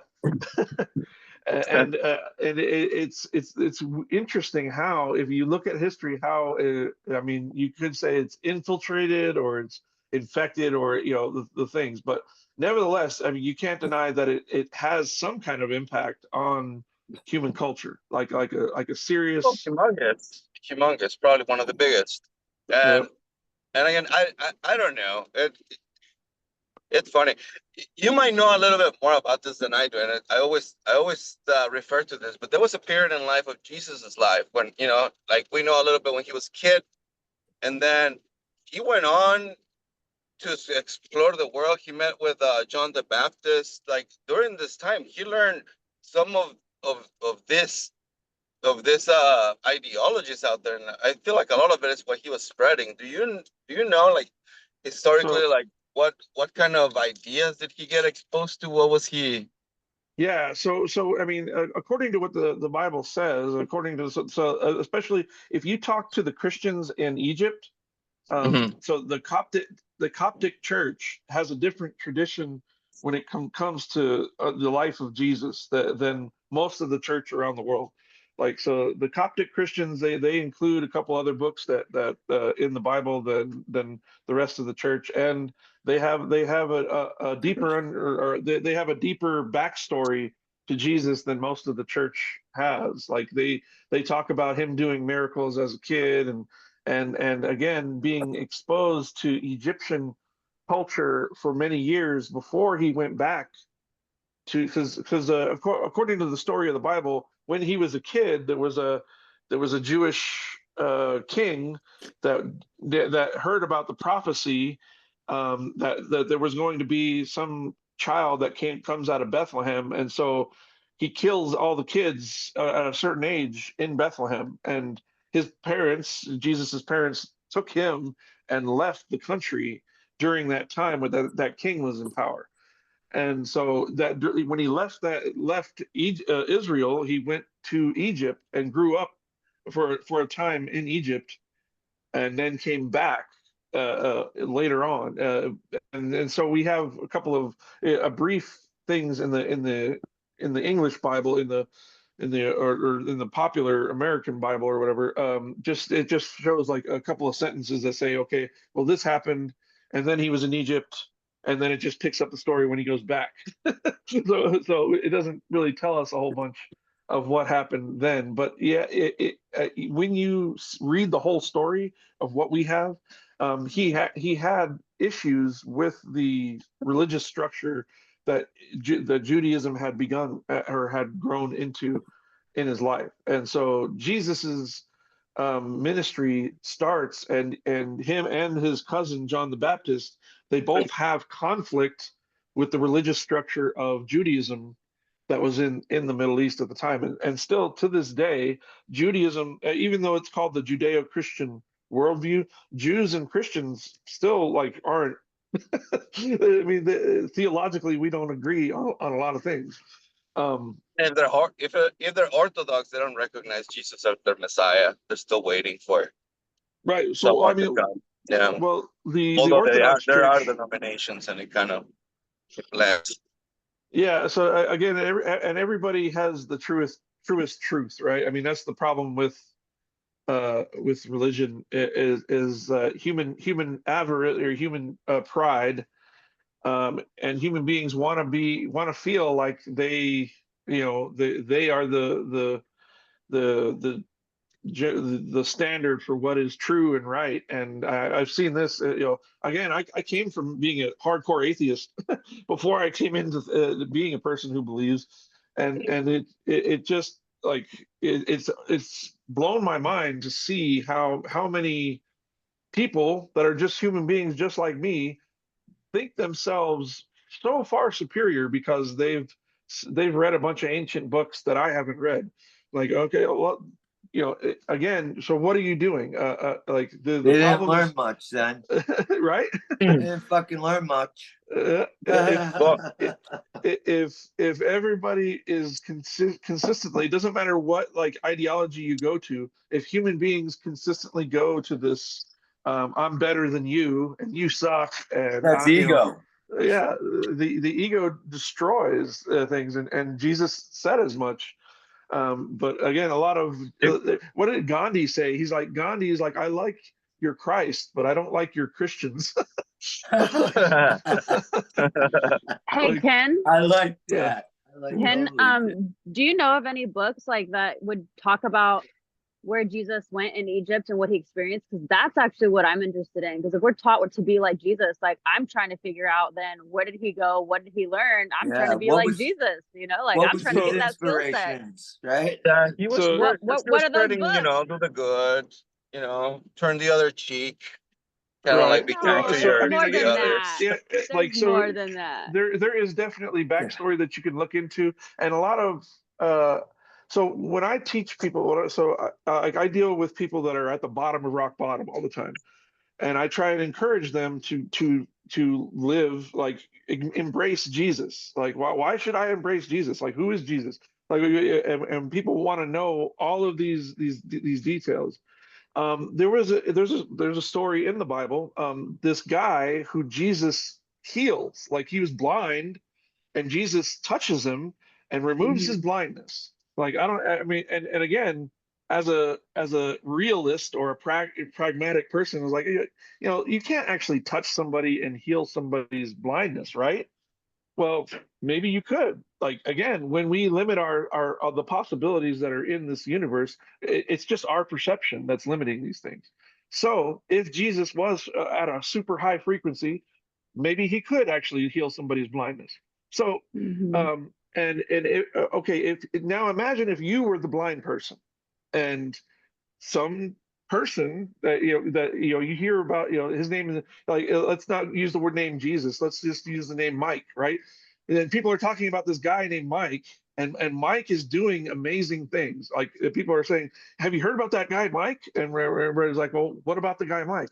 And they said, well, this guy Mike, he heals people. And you're like, well, that's awesome. Like I can't see. I would love to be able to see.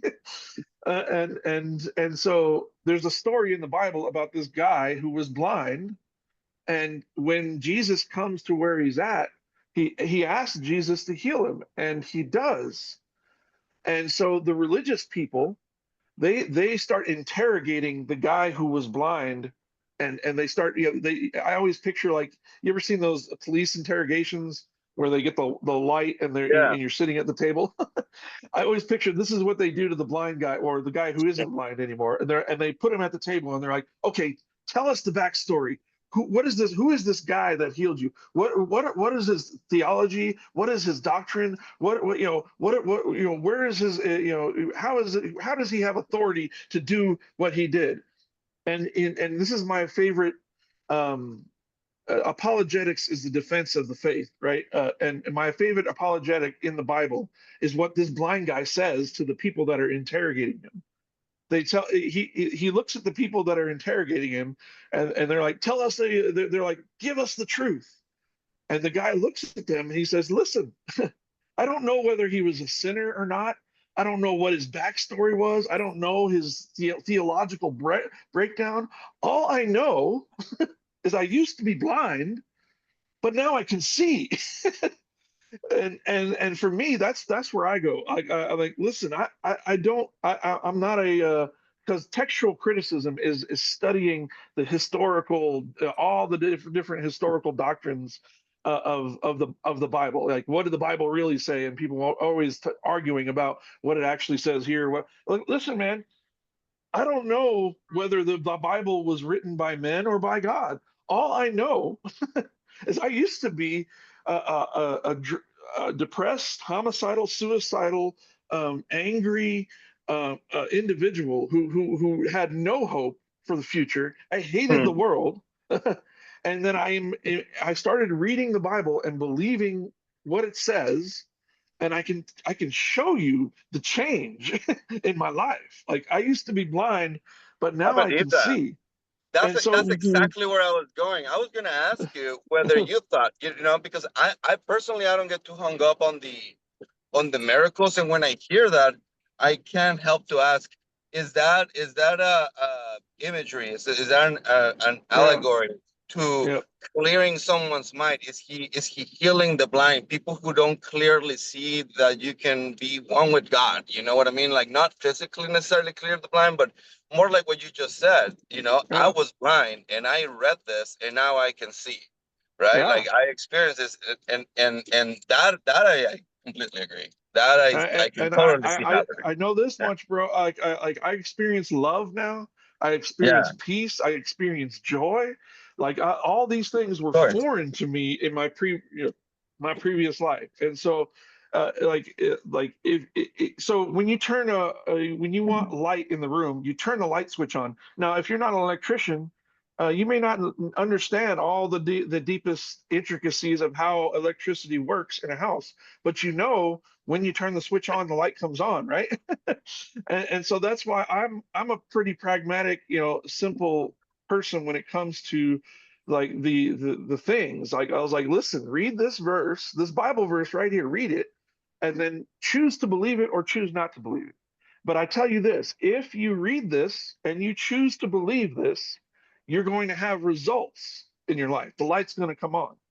And you say, well, what, was it written by, Are there, Constantine in like you said, it's 365 AD? undeniable.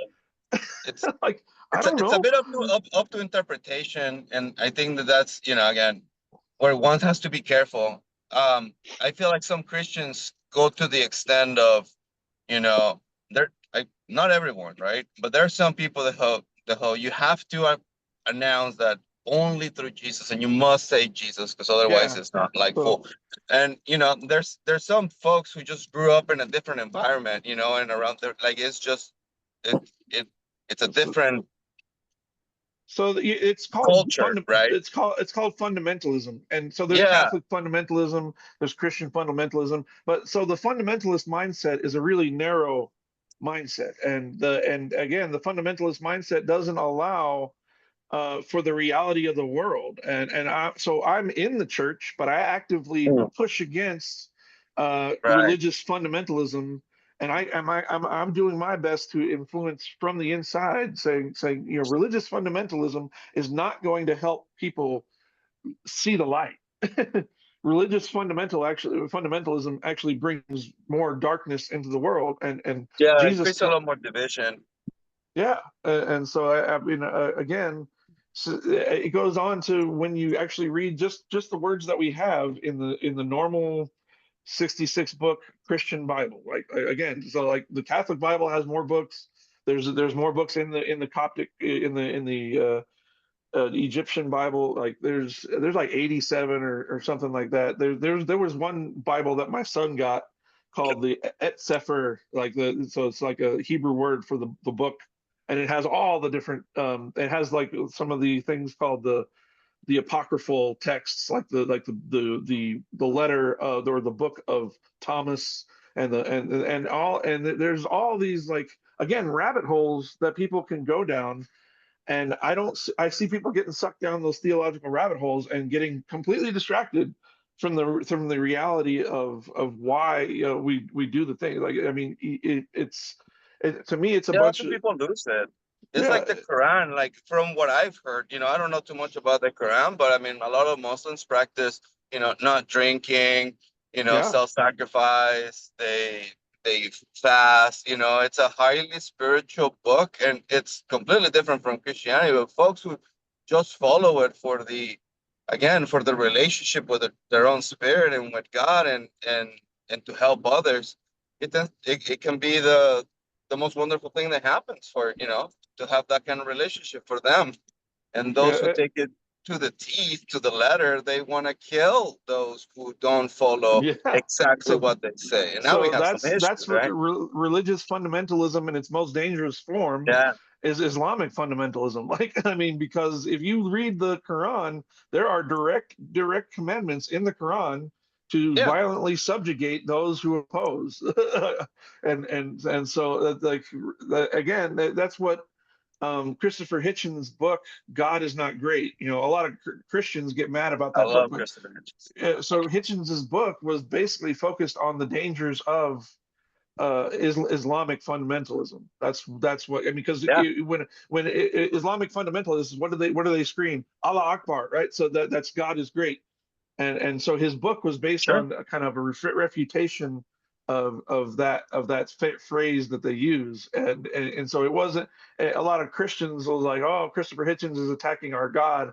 Well, I mean, he was a staunch atheist that did many debates with all kinds of Christians and things like that. But his book was specifically talking about the religious fundamentalism of Islam that he saw. But I Yeah. watch Christopher atheists. Hitchens and Richard Dawkins there, they have a unique point of view, don't Yeah, they? I've I yeah mean, I've I've studied I both like of their. listening to them. all of they call them the four horsemen of the of atheism. Or Daniel Dennett, Christopher Hitchens, Richard Dawkins, and who's the other The one? four horsemen. Why? Because they'll whip you, they'll pull Well, you apart. in the mid 2000s, they all published books that were really highly received in the atheist community, Right. and Yeah. what was the other? I've read some of Richard Dawkins. Sam Harris. One Sam of Harris Richard is the other one. Dawkins books. And again, so they were all promoting kind of an ideology of reason, right? Like, so we should be more practical minded, and and they were actively speaking that a mindset of faith is not reasonable, and and a lot of that grew for the new atheist movement was flourishing in the mid to early 2000s. But again, in the past few since COVID and everything, like again, there have been like popular atheists who have come out and said, or I mean, like Jordan Peterson, right? Like, so, yeah, you see Jordan Peterson, he was almost with the new atheist movement, but then Jordan Peterson over the past 5-6 years has all but completely confessed Jesus as his Lord and Savior, right? But now he argues He actually went that far to yeah. Yeah. So I mean, Jordan Peterson, yeah. So when he's really pressed, he always like dodges the whole thing. Do you believe in Jesus? And he's like, well, what does believe mean? Yeah, But like a lot of Christians have tried to get Jordan Peterson to just say, "Are you a Christian or not?" And Jordan Peterson won't. He believes it's a more complicated question to ask, and that's fine. I mean, again, I'm not Jordan Peterson's judge. I appreciate some of the things that he says though about like just the whole moral structure of faith, like yeah, and how it definitely promotes more human flourishing than the other was. And then there was a colleague recently. I mean, let me see if I can look it up. Um, a female that was brought up in Islam, and she was a prominent atheist thinker, and she recently said that she's a Christian now. Like, but when she describes it, she's not a um, fundamentalist Christian, but she accepts the precepts of Christianity in a pragmatic sense. So, like, she believes that the Christian worldview is a more sustainable worldview than a lot of the other all the other worldviews that she's been exposed to. And so she said, That's kind of how I feel. and To me, it's just that I can't help it because I mean I like when I don't blame God or ask for things necessarily, right? Like that's kind of my relationship. I normally don't, but so I was like, I just accept, and I have a good relationship with God and my own consciousness, and that was sort of my my ideology. But of course, the backstories of it, I was an altar boy. The wow, backstories, I know them all. I studied the Bible. I was in a very Catholic family.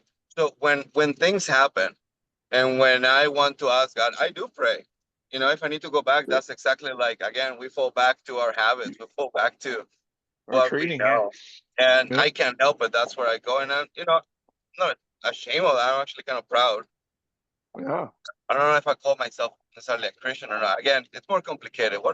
And I'll right. take the Jordan Peterson take on that. But What does it again, mean to believe? pragmatic Yeah, approach. I don't get hung up. Those are just the symbols that I grew up with. That's my world. I couldn't turn to the Quran, so I wasn't and, born Muslim. This is right, how and so they were. hardcore fundamentalists cringe at that whole idea of just accepting the basic principles without getting into the actual distinctive doctrines. And they're like, well, I mean, you're not a Christian then, or you're not this, or you're not that. Again, I mean, I know the choices that I've made on what I have chosen to believe. I'm a believer by choice. I choose to Yeah, believe. and that's and I believe that our whole existence it revolves around the choices that we make, right? Like everything we do, it's And shaped the by the intention that you choices. have behind them, right? It has Yeah, real consequences to others and to you. And and they I tend call to it believe that heaven and hell exist here, and it's really your experience. So if you sin, if you do these things that are telling you that they're not, I mean, you're getting it coming yeah, right back. I mean, if you do it enough, you're gonna cultivate a life and an eternity, and it will feel like an eternity, like a hell, right? yeah, Of suffering, and you can and do completely the other way by adhering to the principles and of love and kindness and helping and self-sacrifice, like what Jesus practiced. and the question of an afterlife, well, we don't know, right? We don't Yeah, know if there is an all a afterlife or mystery. if there yeah, isn't. Isn't it a And mystery from beginning to end, though? I mean, Energy never dies. if some yeah. people right, just get so dulled down by life, and it should be a constant curiousness because it is such a mystery, you know. yeah, And you know, I take bits and pieces from everything and reject most of it myself. You yeah, know, because I just don't believe a lot of stuff. You know, I have I go through intuition mostly. What I tell myself, you know, and I follow that more than anyone else's trend of thought. You know, that's just me though. yeah. I But think that's hey, super I want smart, to man. talk about the Bob Proctor, the Proctor Gallagher thing that Stanton and I found out about yesterday. Really good. Michelle, I believe Michelle said that she tuned in too. Yeah. Oh, you know I what? wanted to say, I think I watched it. There was you guys posted the like a 2 hour like seminar thing. I watched a good portion of that thing that was oh on. yeah, it was a live workshop. Yeah, yeah, And yeah. I then watched. Stanton posted. Did you watch that one? Yeah, I think so. Like, so it was a guy on stage, and then it was the guy doing like a live stream thing after. Right, Yeah, behind the desk. yeah, Yeah, yeah. So I watched all of the guy on stage and part of what the next dude was saying, and yeah, it was good. Yeah, yeah, it was good. But this is what I got from it. Uh, oh man, I lost the lens in these glasses. Wow. uh-oh. Okay. I'll have to do this without glasses then. Okay. Well, the 7 diseases of attitudes.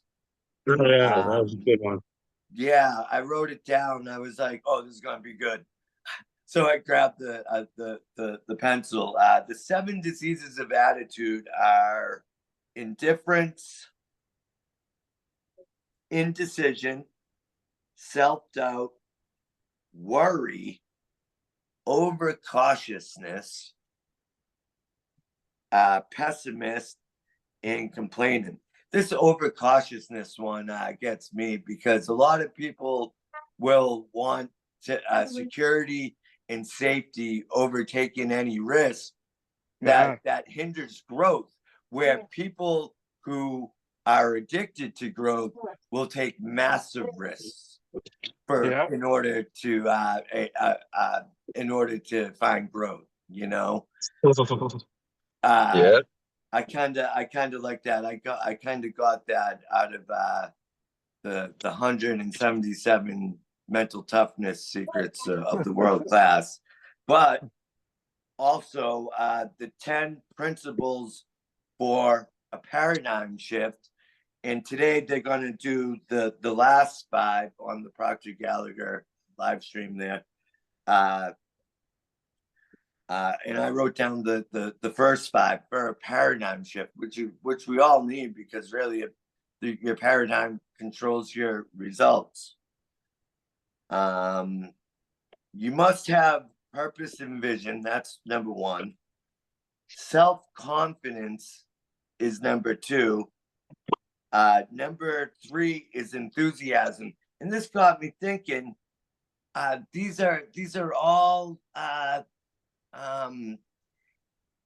the top three of these are also how you raise your rate of vibration with sales and the company. Those three anyway. And then number 4 is expertise. And number 5 is preparation. Yeah, And I like so the preparation. Yeah, If they're I gonna fail be, to prepare, I prepare to fail. I like that that's one. Yeah. right. Amen. That's right. That's right. You know, people say luck is when preparation meets opportunity, but Opportunity, yeah. I believe that success is when preparation meets opportunity. You know, I think Seneca said that, right? But yeah, I don't know. I'm gonna be working today. It's wet out, but I'm gonna be trying to tune in to that today. I'm just gonna take a late lunch. Is what I'm Yeah, gonna do. well, I think it starts at 10 a.m. out here. Mm. Yeah, So it started at 1 here, so I think it was 1. yeah, I 12. said I was the first one to comment. Did you see my comment yesterday, Stan? Yeah, I actually watched it off of Facebook. Oh, you did? I watched it Yeah. off of YouTube because I couldn't get to it on Facebook for some reason. What I know it made me sign up for the Facebook thing, and then when they gave us the homework of making what's limiting and what's my insecurities, and then they wanted to cut it up, I couldn't find the Facebook group, so I never cut it up. So I'm Yeah, gonna I was doing shit, and I was like, "What do they want you to do?" And I said, "Oh well, I missed that train." yeah, they just make a list of your biggest limitations and a list of your biggest insecurities. Oh, that You know, will like, be easy. Those are both my yeah, selfishness. yeah, I've got that on both of them too myself. Yeah. Yeah. We Hey are our man, own worst enemy. admitting your problems is the first step into solving them, right? Admitting Yep. that you have them is the Yeah. first step in solving them, because it's all about awareness. Everything is about awareness. So I know where I have to attack. You gotta And then, attack well, the root.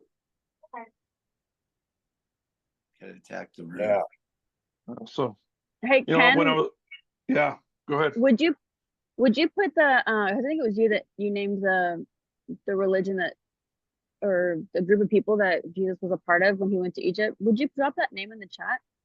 Sure, Por favor? we'll do. Yep. What Because was the name? So it's the Coptic church, the Egyptian Christian church. So you'd want to look up like YouTube videos of the history of the church in Egypt. But I'll put that in the chat. Awesome. Yeah, because that's what I'm hardcore studying right now. I actually was still am part of a spiritual healing group, and they literally trained how to bring the Holy Spirit through your body, out your hands, and to heal people. I've healed my animal. I've healed some of my own ailments. Like, it's when you live by the spiritual laws that Jesus does teach, we're all supposed to be healing like Jesus. He says that we're all supposed to be, but the Yeah. church doesn't teach it, Yeah, the give exact power, yep. how-tos. So I was like, why did I have to go to this different area to learn how to be like Jesus? Shouldn't I just be able to go to the Bible? If the Bible is what's so supposed to teach us to be like Jesus, shouldn't I just be able to go to the Bible and be able to I be believe you taught? can. Yeah. you Yeah, can, but not absolutely. in a way, but not in a how-to. Like, I didn't learn my spiritual gifts by reading the Bible. I actually went to different spiritual gurus and healers who just use the Holy Spirit, and they believe in Jesus, and they are actually acting as he does. The church just, I guess it's my past, like the church aggravates me because I believe like they read the Bible and they clap, sing a song, and then like they, just judge everyone else. So I don't see them doing healings like Jesus or living in love like Jesus. And so I do my best to literally live like Jesus, and teaching my family even different ways to live like Jesus. And so I believe that's what we're really meant to do, so I really want to study that group you were talking about. So the modern church, I mean, there is a vast, like, as far as the spectrum goes, from hardcore fundamentals on one end that are, that don't, women have to have their heads covered and wear dresses and all that craziness all the way, and then all the way to completely what's known as just liberal Christianity, or what's it called? Emergent All- Christianity, which is all the rules. more, yeah, well, no, it's on the Like, other end. Like there's versions of Christianity that have no rules at all. And like they're completely just they're kind of a Jesus fan club where anything goes and there's no, you know, I mean, and again, for some people that works, and for some people on the other spectrum, I'm kind of in the middle. I'm not all the way hardcore fundamentalist. At the same time, I'm not fully on board with a lot some of the liberal mindsets that are. I mean, because I believe if you're open to absolutely anything, then then you're open to fall for anything, right? So if you don't have some standards, you know, if you don't have some kind of guide rails, you can get off into the weeds, and so I believe right, that a there. level of open-mindedness. Yeah, I know what you're saying. I believe there's a level of structure that is necessary. While I do try to maintain a level of open-mindedness as well, where because on the people on the other end, the hardcore fundamentalists, they don't have open minds at all. But at the same time, the people on the other end of the spectrum from the fundamentalists is the people that don't have any standards at all. It's just like it's just open to anything. And I believe there's dangers on both sides. I believe we need to be balanced with our spiritual life as much as we need to be balanced with anything else, right? Like the whole David Goggins thing, he's like a fundamentalist, like an extreme fundamentalist in when it comes to fitness. Like he goes way farther than you really need to go, right? Like and he Than doesn't give a anybody else. like he doesn't, you don't need to, he doesn't care if you don't need to go as far as him, he's going to go. And again, that's what fundamentalists believe about spiritual things. Like we don't care if you if the laws that they impose on themselves and others, they don't care if it's not necessary, but they're extremely fundamental about it. And so like I said before, fitness is a religion to a lot of people. To me, it's my church. And so you can have a fundamentalist mindset in fitness, or you can have a liberal mindset in fitness. And a fundamentalist in fitness will look at a liberal and say, well, you guys aren't really into fitness. And the same thing with a Christian. If you a Christian fundamentalist will look at a liberal Christian and say, well, you're not really Christian. And so again, I don't believe that's healthy to be on those extremes. I believe it's healthier to keep an open mind, be passionate about the things that you're passionate about. You know, But I don't believe it's someone's job telling another person what they are and who they are. right. That's just a sign of a very low person. Well, and you have fitness people who do that as well, right? Like again, Yeah, they're out there. yeah, and so I mean, I want to warn people against a fundamentalist mindset, no matter what your thing is, no matter what you're going into, because you cut yourself off from the broad, the beautiful experience it is to be on this planet and involved with all the diversity. You know, Brandon's all about diversity. And there is a lot of diversity in life and with human beings, with human experience. And if you're a hardcore fundamentalist, and I don't care what your thing is, you cut yourself off from all the diversity in the world. And I don't want to do that. I'm not like, again, like Michelle was saying, if you want to be like Jesus, Jesus did not come to judge the world. He came to save the world. Yeah, so, yeah. And You know, I realized that's what Wes Watson's thing is, you know, heal yourself and then teach other people's how to heal yourselves. I heard this quote in the James Allen's book. I forget which book, but he said the difference between a savior and a sinner is this: one of them has total control over the forces within them, and the other is totally controlled by them. that's good. good Yeah, stuff. it's a good little quote, right? I was researching too, like how because I was like, I wonder how Jesus was with the Bible. And I realized he didn't even have the Bible that people pass around nowadays. He read out of the Hebrew Bible. That's what he taught out of. And so I was like, well, Yeah. why aren't we doing that if Jesus taught us that? Jesus like Well, literally see, taught and out of the it, Hebrew Bible. I'm like, why aren't we doing that? When he didn't say let other people make these rules and laws and then follow those. He didn't. The Bible doesn't even exist. The one that everyone's reading now, it didn't even so exist. So I'm like, Jesus. so I just decided I'm going to start reading the Hebrew Bible and Well, studying yeah. exactly what There you Jesus go. studied, because I'm like, there's got to be some secrets in that, you know? There's a whole movement within Christianity called the Hebrew roots movement. The Hebrew roots means that the root, remember we talk about roots and fruits, right? So the root of the Christian religion is the Hebrew Bible, right? So it's the Judeo-Christian worldview. There's a danger though. So if you read the New Testament, and you read the things that Jesus actually said, because remember he was raised in Egypt and then brought back to Israel. So he Yeah. had a lot of non-Jewish, even though he was Jewish, he had a lot of non-Jewish experience. So when Jesus steps into being a teacher, a pastor, or, I mean a spiritual leader, when Jesus starts his ministry, he would say some things that this is what got Jesus crucified, like because he was Jewish, but he would say things like, well, you've read that it was said, uh, love your neighbor and hate your enemy, but I tell you, love your enemy and do good to those who if somebody slaps you on the left cheek, turn to them the other cheek also. You've heard the term turn the other cheek, right? That's a teaching of Jesus, and he was actually contradicting the teaching of eye for an eye and tooth for a tooth, which comes out of the Hebrew Bible.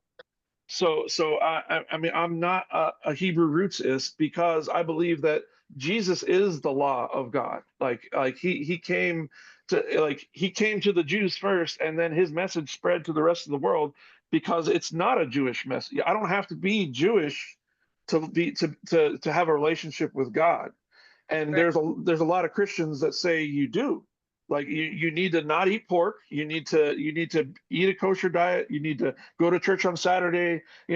Talk to a Seventh-day Adventist. They're on that. they're on that. Well, you didn't read the Bible. Jesus. So when Jesus came in Matthew chapter 5, he says, "I did not come to abolish the law, but to fulfill the law." And so a lot of people say, well, he said he didn't come to abolish it, but he did say he came to fulfill it. So he is the fulfillment of the law.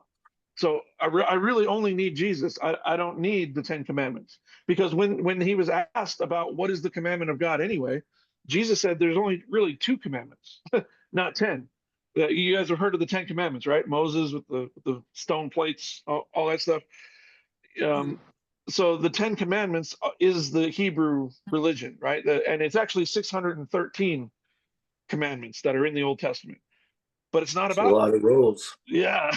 But when Jesus was asked, okay, what's the most important commandments? Jesus said, well, there's really only 2. Let's Love go with God, that then. love God and love people. Love God with all your heart, There we go. and love people as you love yourself. Hey, Because if you do that, you won't be participating in the ones that you have to follow, right? The ones well, that he will says, send you to if hell or whatever. if you do those 2 things, love God and love people, you fulfill all 613 Jewish laws. Yeah, there you go.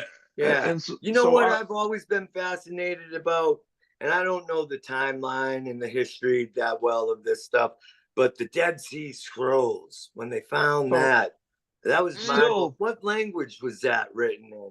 so the Dead Sea Scrolls were etched into those what do you call them? Rolled Clay pots, right? yeah. The Well, they were papyrus, found. right? No, they were found rolled up inside of a clay pot, but they were found etched into.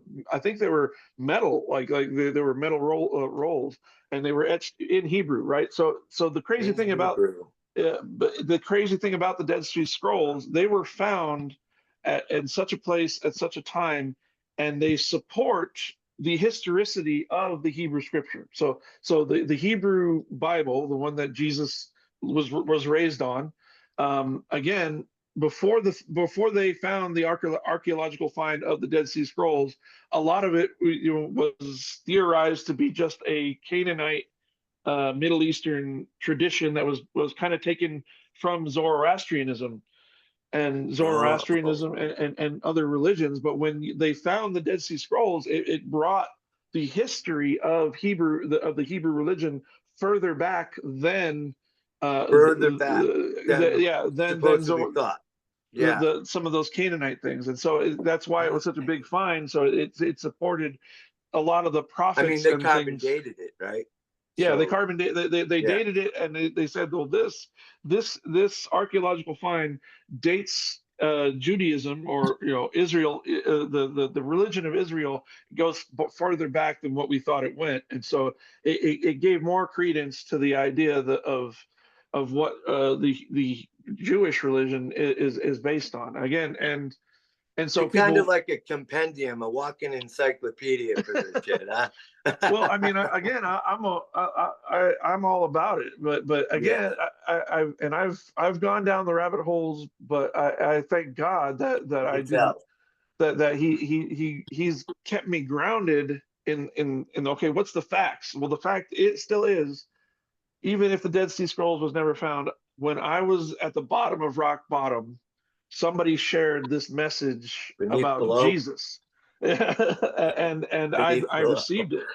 I was blind, but now I see. So I always go back to like just the facts of the love of God changes people's lives. I mean, and if Michelle wants to be love and light in the world, I mean, that's what Jesus came to do, right? He didn't come to condemn the world, but he came to bring the world to a higher vibration, enlightenment, a higher enlightenment, and that it is not done in judgment. So you've heard the people talk about do not judge. Well, Jesus actually said that. He literally said, "Do not judge." It's or it's literally in the scripture.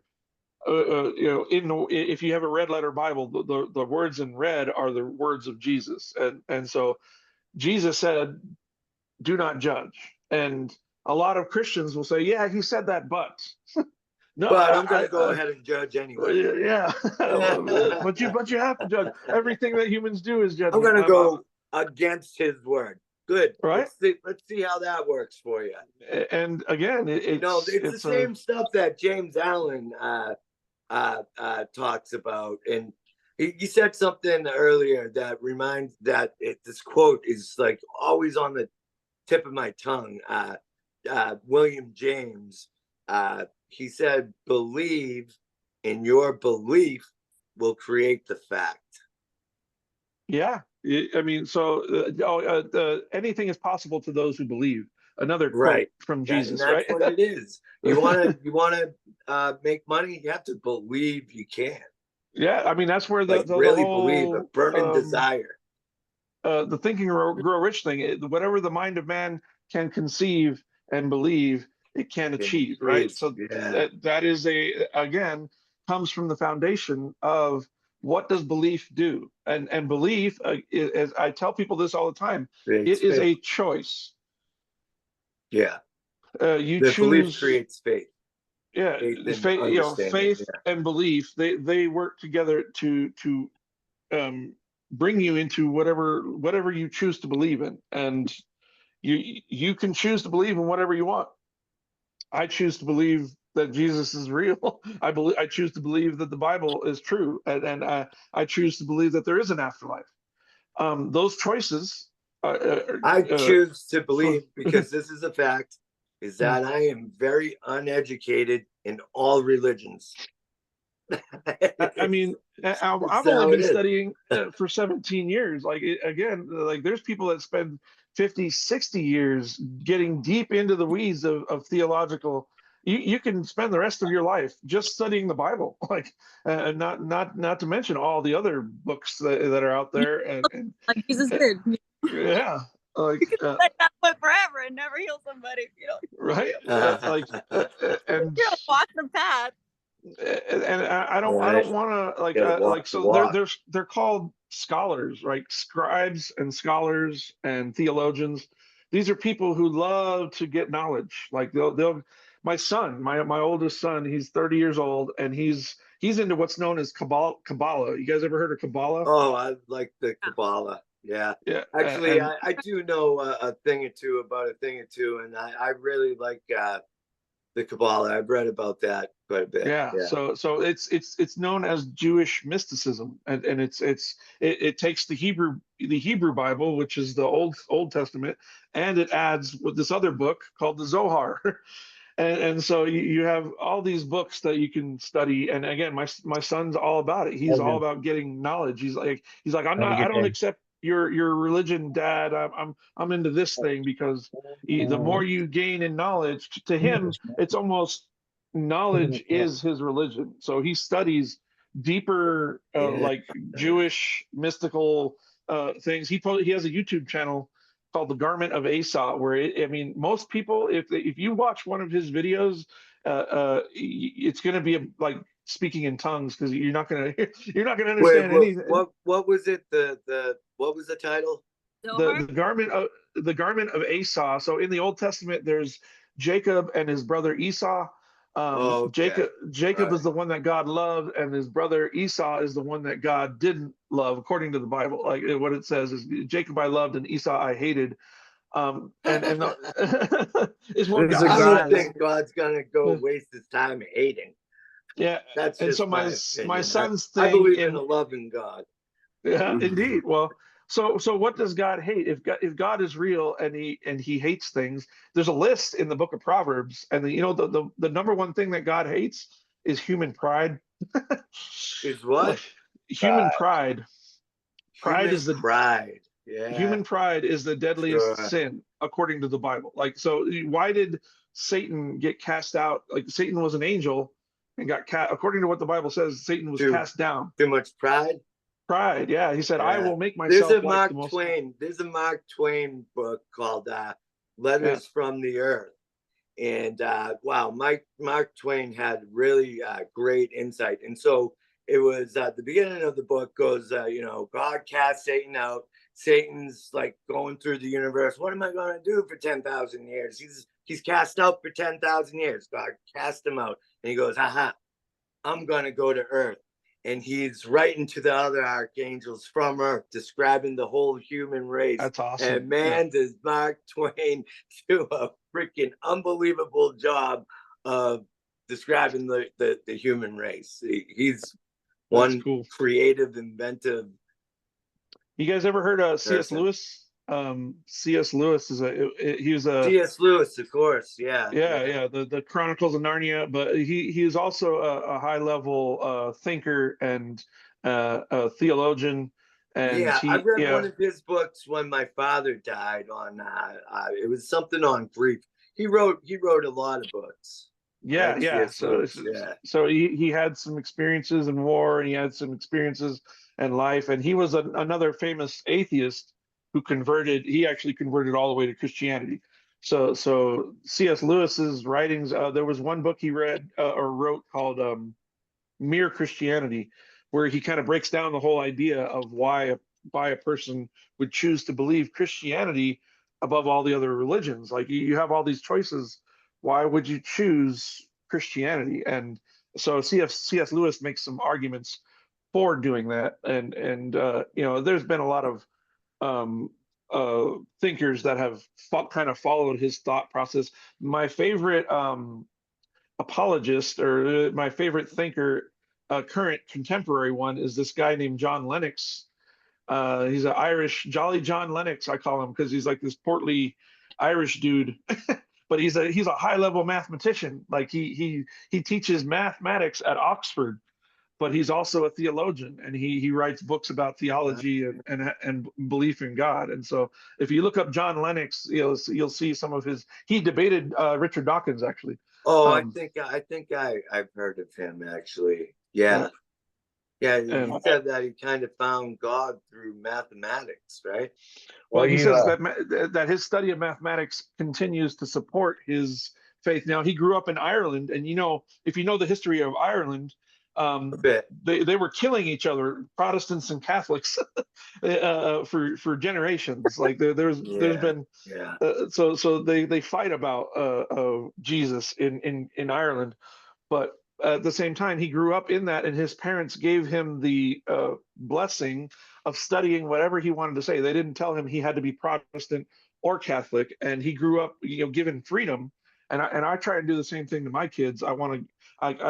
Some pastors, are beating their kids down. Oh, you're going to be an evangelical Christian because that's what we are. I mean, I want my kids to follow me, but again, if my kids don't, I allow my kids to make their own choices in Allow their them belief that system. freedom. Have to. Yeah, and See, because you can't control people. I mean, I know people try real hard to control people's thoughts and intentions and all those things, but you can't. It You'll doesn't just end up. repel them.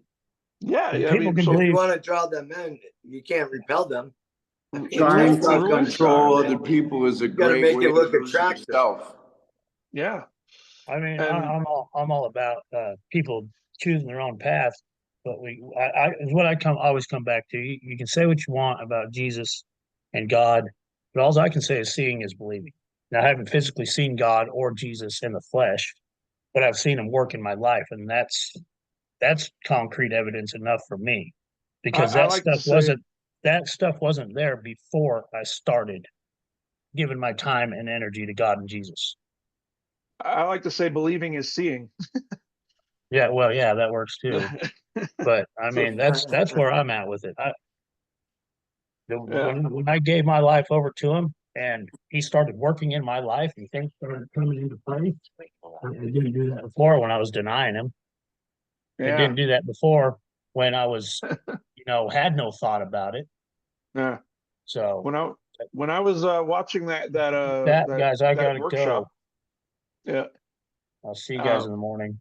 all Yeah, right, I'll brother. see you in the morning, Stanton. I don't know, man. It's so wet outside. I don't even know if I'm going out yet, but Yeah, it's about that it's a time to good get one. into it.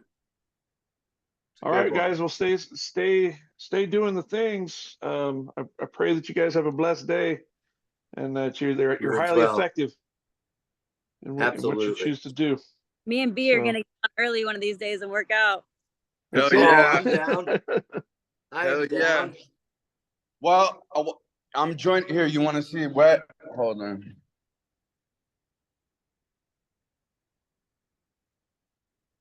Oh, Look at wow. that. That's biodiversity right there. There you go. Oh yeah, bro. I mean, up in the canopy there, we can find new species and Yeah. right. I want to parachute into Brandon's compound one of these days. That's the way. Just That's show the up. way. Let's go. We'll just parachute down. Hey, we're here. Get up. Yeah. And just fucking drop Where are in, you man. right now, and then Brandon? Colombia? just hit the ground running. I'm on a Caribbean island called yeah, Bocas that's del right. Toro. You can look it That's up. right. It's actually turning into a big vacation destination. They just got all the roads in. There's about 5 big hotels now. They just opened up. Yeah.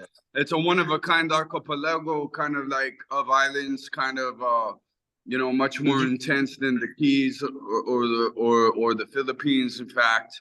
But it was just never really whatever invested, built up So or whatever. did you guys get hit by any of those recent storms? Like, was there No, a hurricane? in fact, we're not probably ever going to get hit with any storms because we're way inside that rim of the Dominican Republic and Haiti and all that, right? So that actually insulates it. So what's really cool about out here, and I was telling Aaron one time, AR, we should do a triathlon here or practice triathlons here because there's really calm ocean water between. Yeah, good. Have a good one, Danny. Okay, I bro. counted Good morning. 100 burpees. I counted them. Every Love one. you guys. Have a great one. Doing it, man. You're an inspiration, Danny. It's great to learn all of our different autistic features, AR. I have so many of them. Or introspective, what's the word? But yeah, being able to see through the matrix, count the codes. Insight. What is it? Insight. Fuck. What did you Yeah, say, Michelle? insights Oh, within the unplugged, like from the Matrix. unplugged. Yeah, Yeah. yeah. Oh, yeah. You're not plugged in. You're unplugged. That's Okay, even yeah. better that's than good. what I was That's trying to good. remember. And yeah, like so the As soon as water it gets plugged in, I pull it. I said, nope, nope, not me. keep that plug away. And yeah, so it preserves like a really calm waters for the most part, right? Probably not right now. But you know, you go out there most of the days when it's sunny and it's a mirror, man. You could just swim X, Y, and Z all over the place for hours and hours and hours. It's really cool. Nice. And they actually just opened up a resort here called VOLCABULARY. Like it's just now starting to really pop with that like Tulum level of investment as far as resorts and stuff go. They just made this VOLCABULARY. It's freaking incredible. Argentinians getting their money out, right? Back a couple years ago when they could predict the crazy inflation. They got a lot of money out, build these crazy resorts, and one of them is $2,000 a night. So Wow. we haven't had anything like that until just this last year and a half, and yeah. So One second, Aaron, is that you popping in at 8:30? KK's in the house. What's up, bro? That's what's up. That's me, buddy. That's you. Never. A to the K. Well, A to the motherfucking K, homeboy. See you guys All this right, morning. I'm gonna get on it. I'm out of here. Okay. Blessings, guys. All Have a right, good you day. guys, Bye, Crush much it. love. let's do it.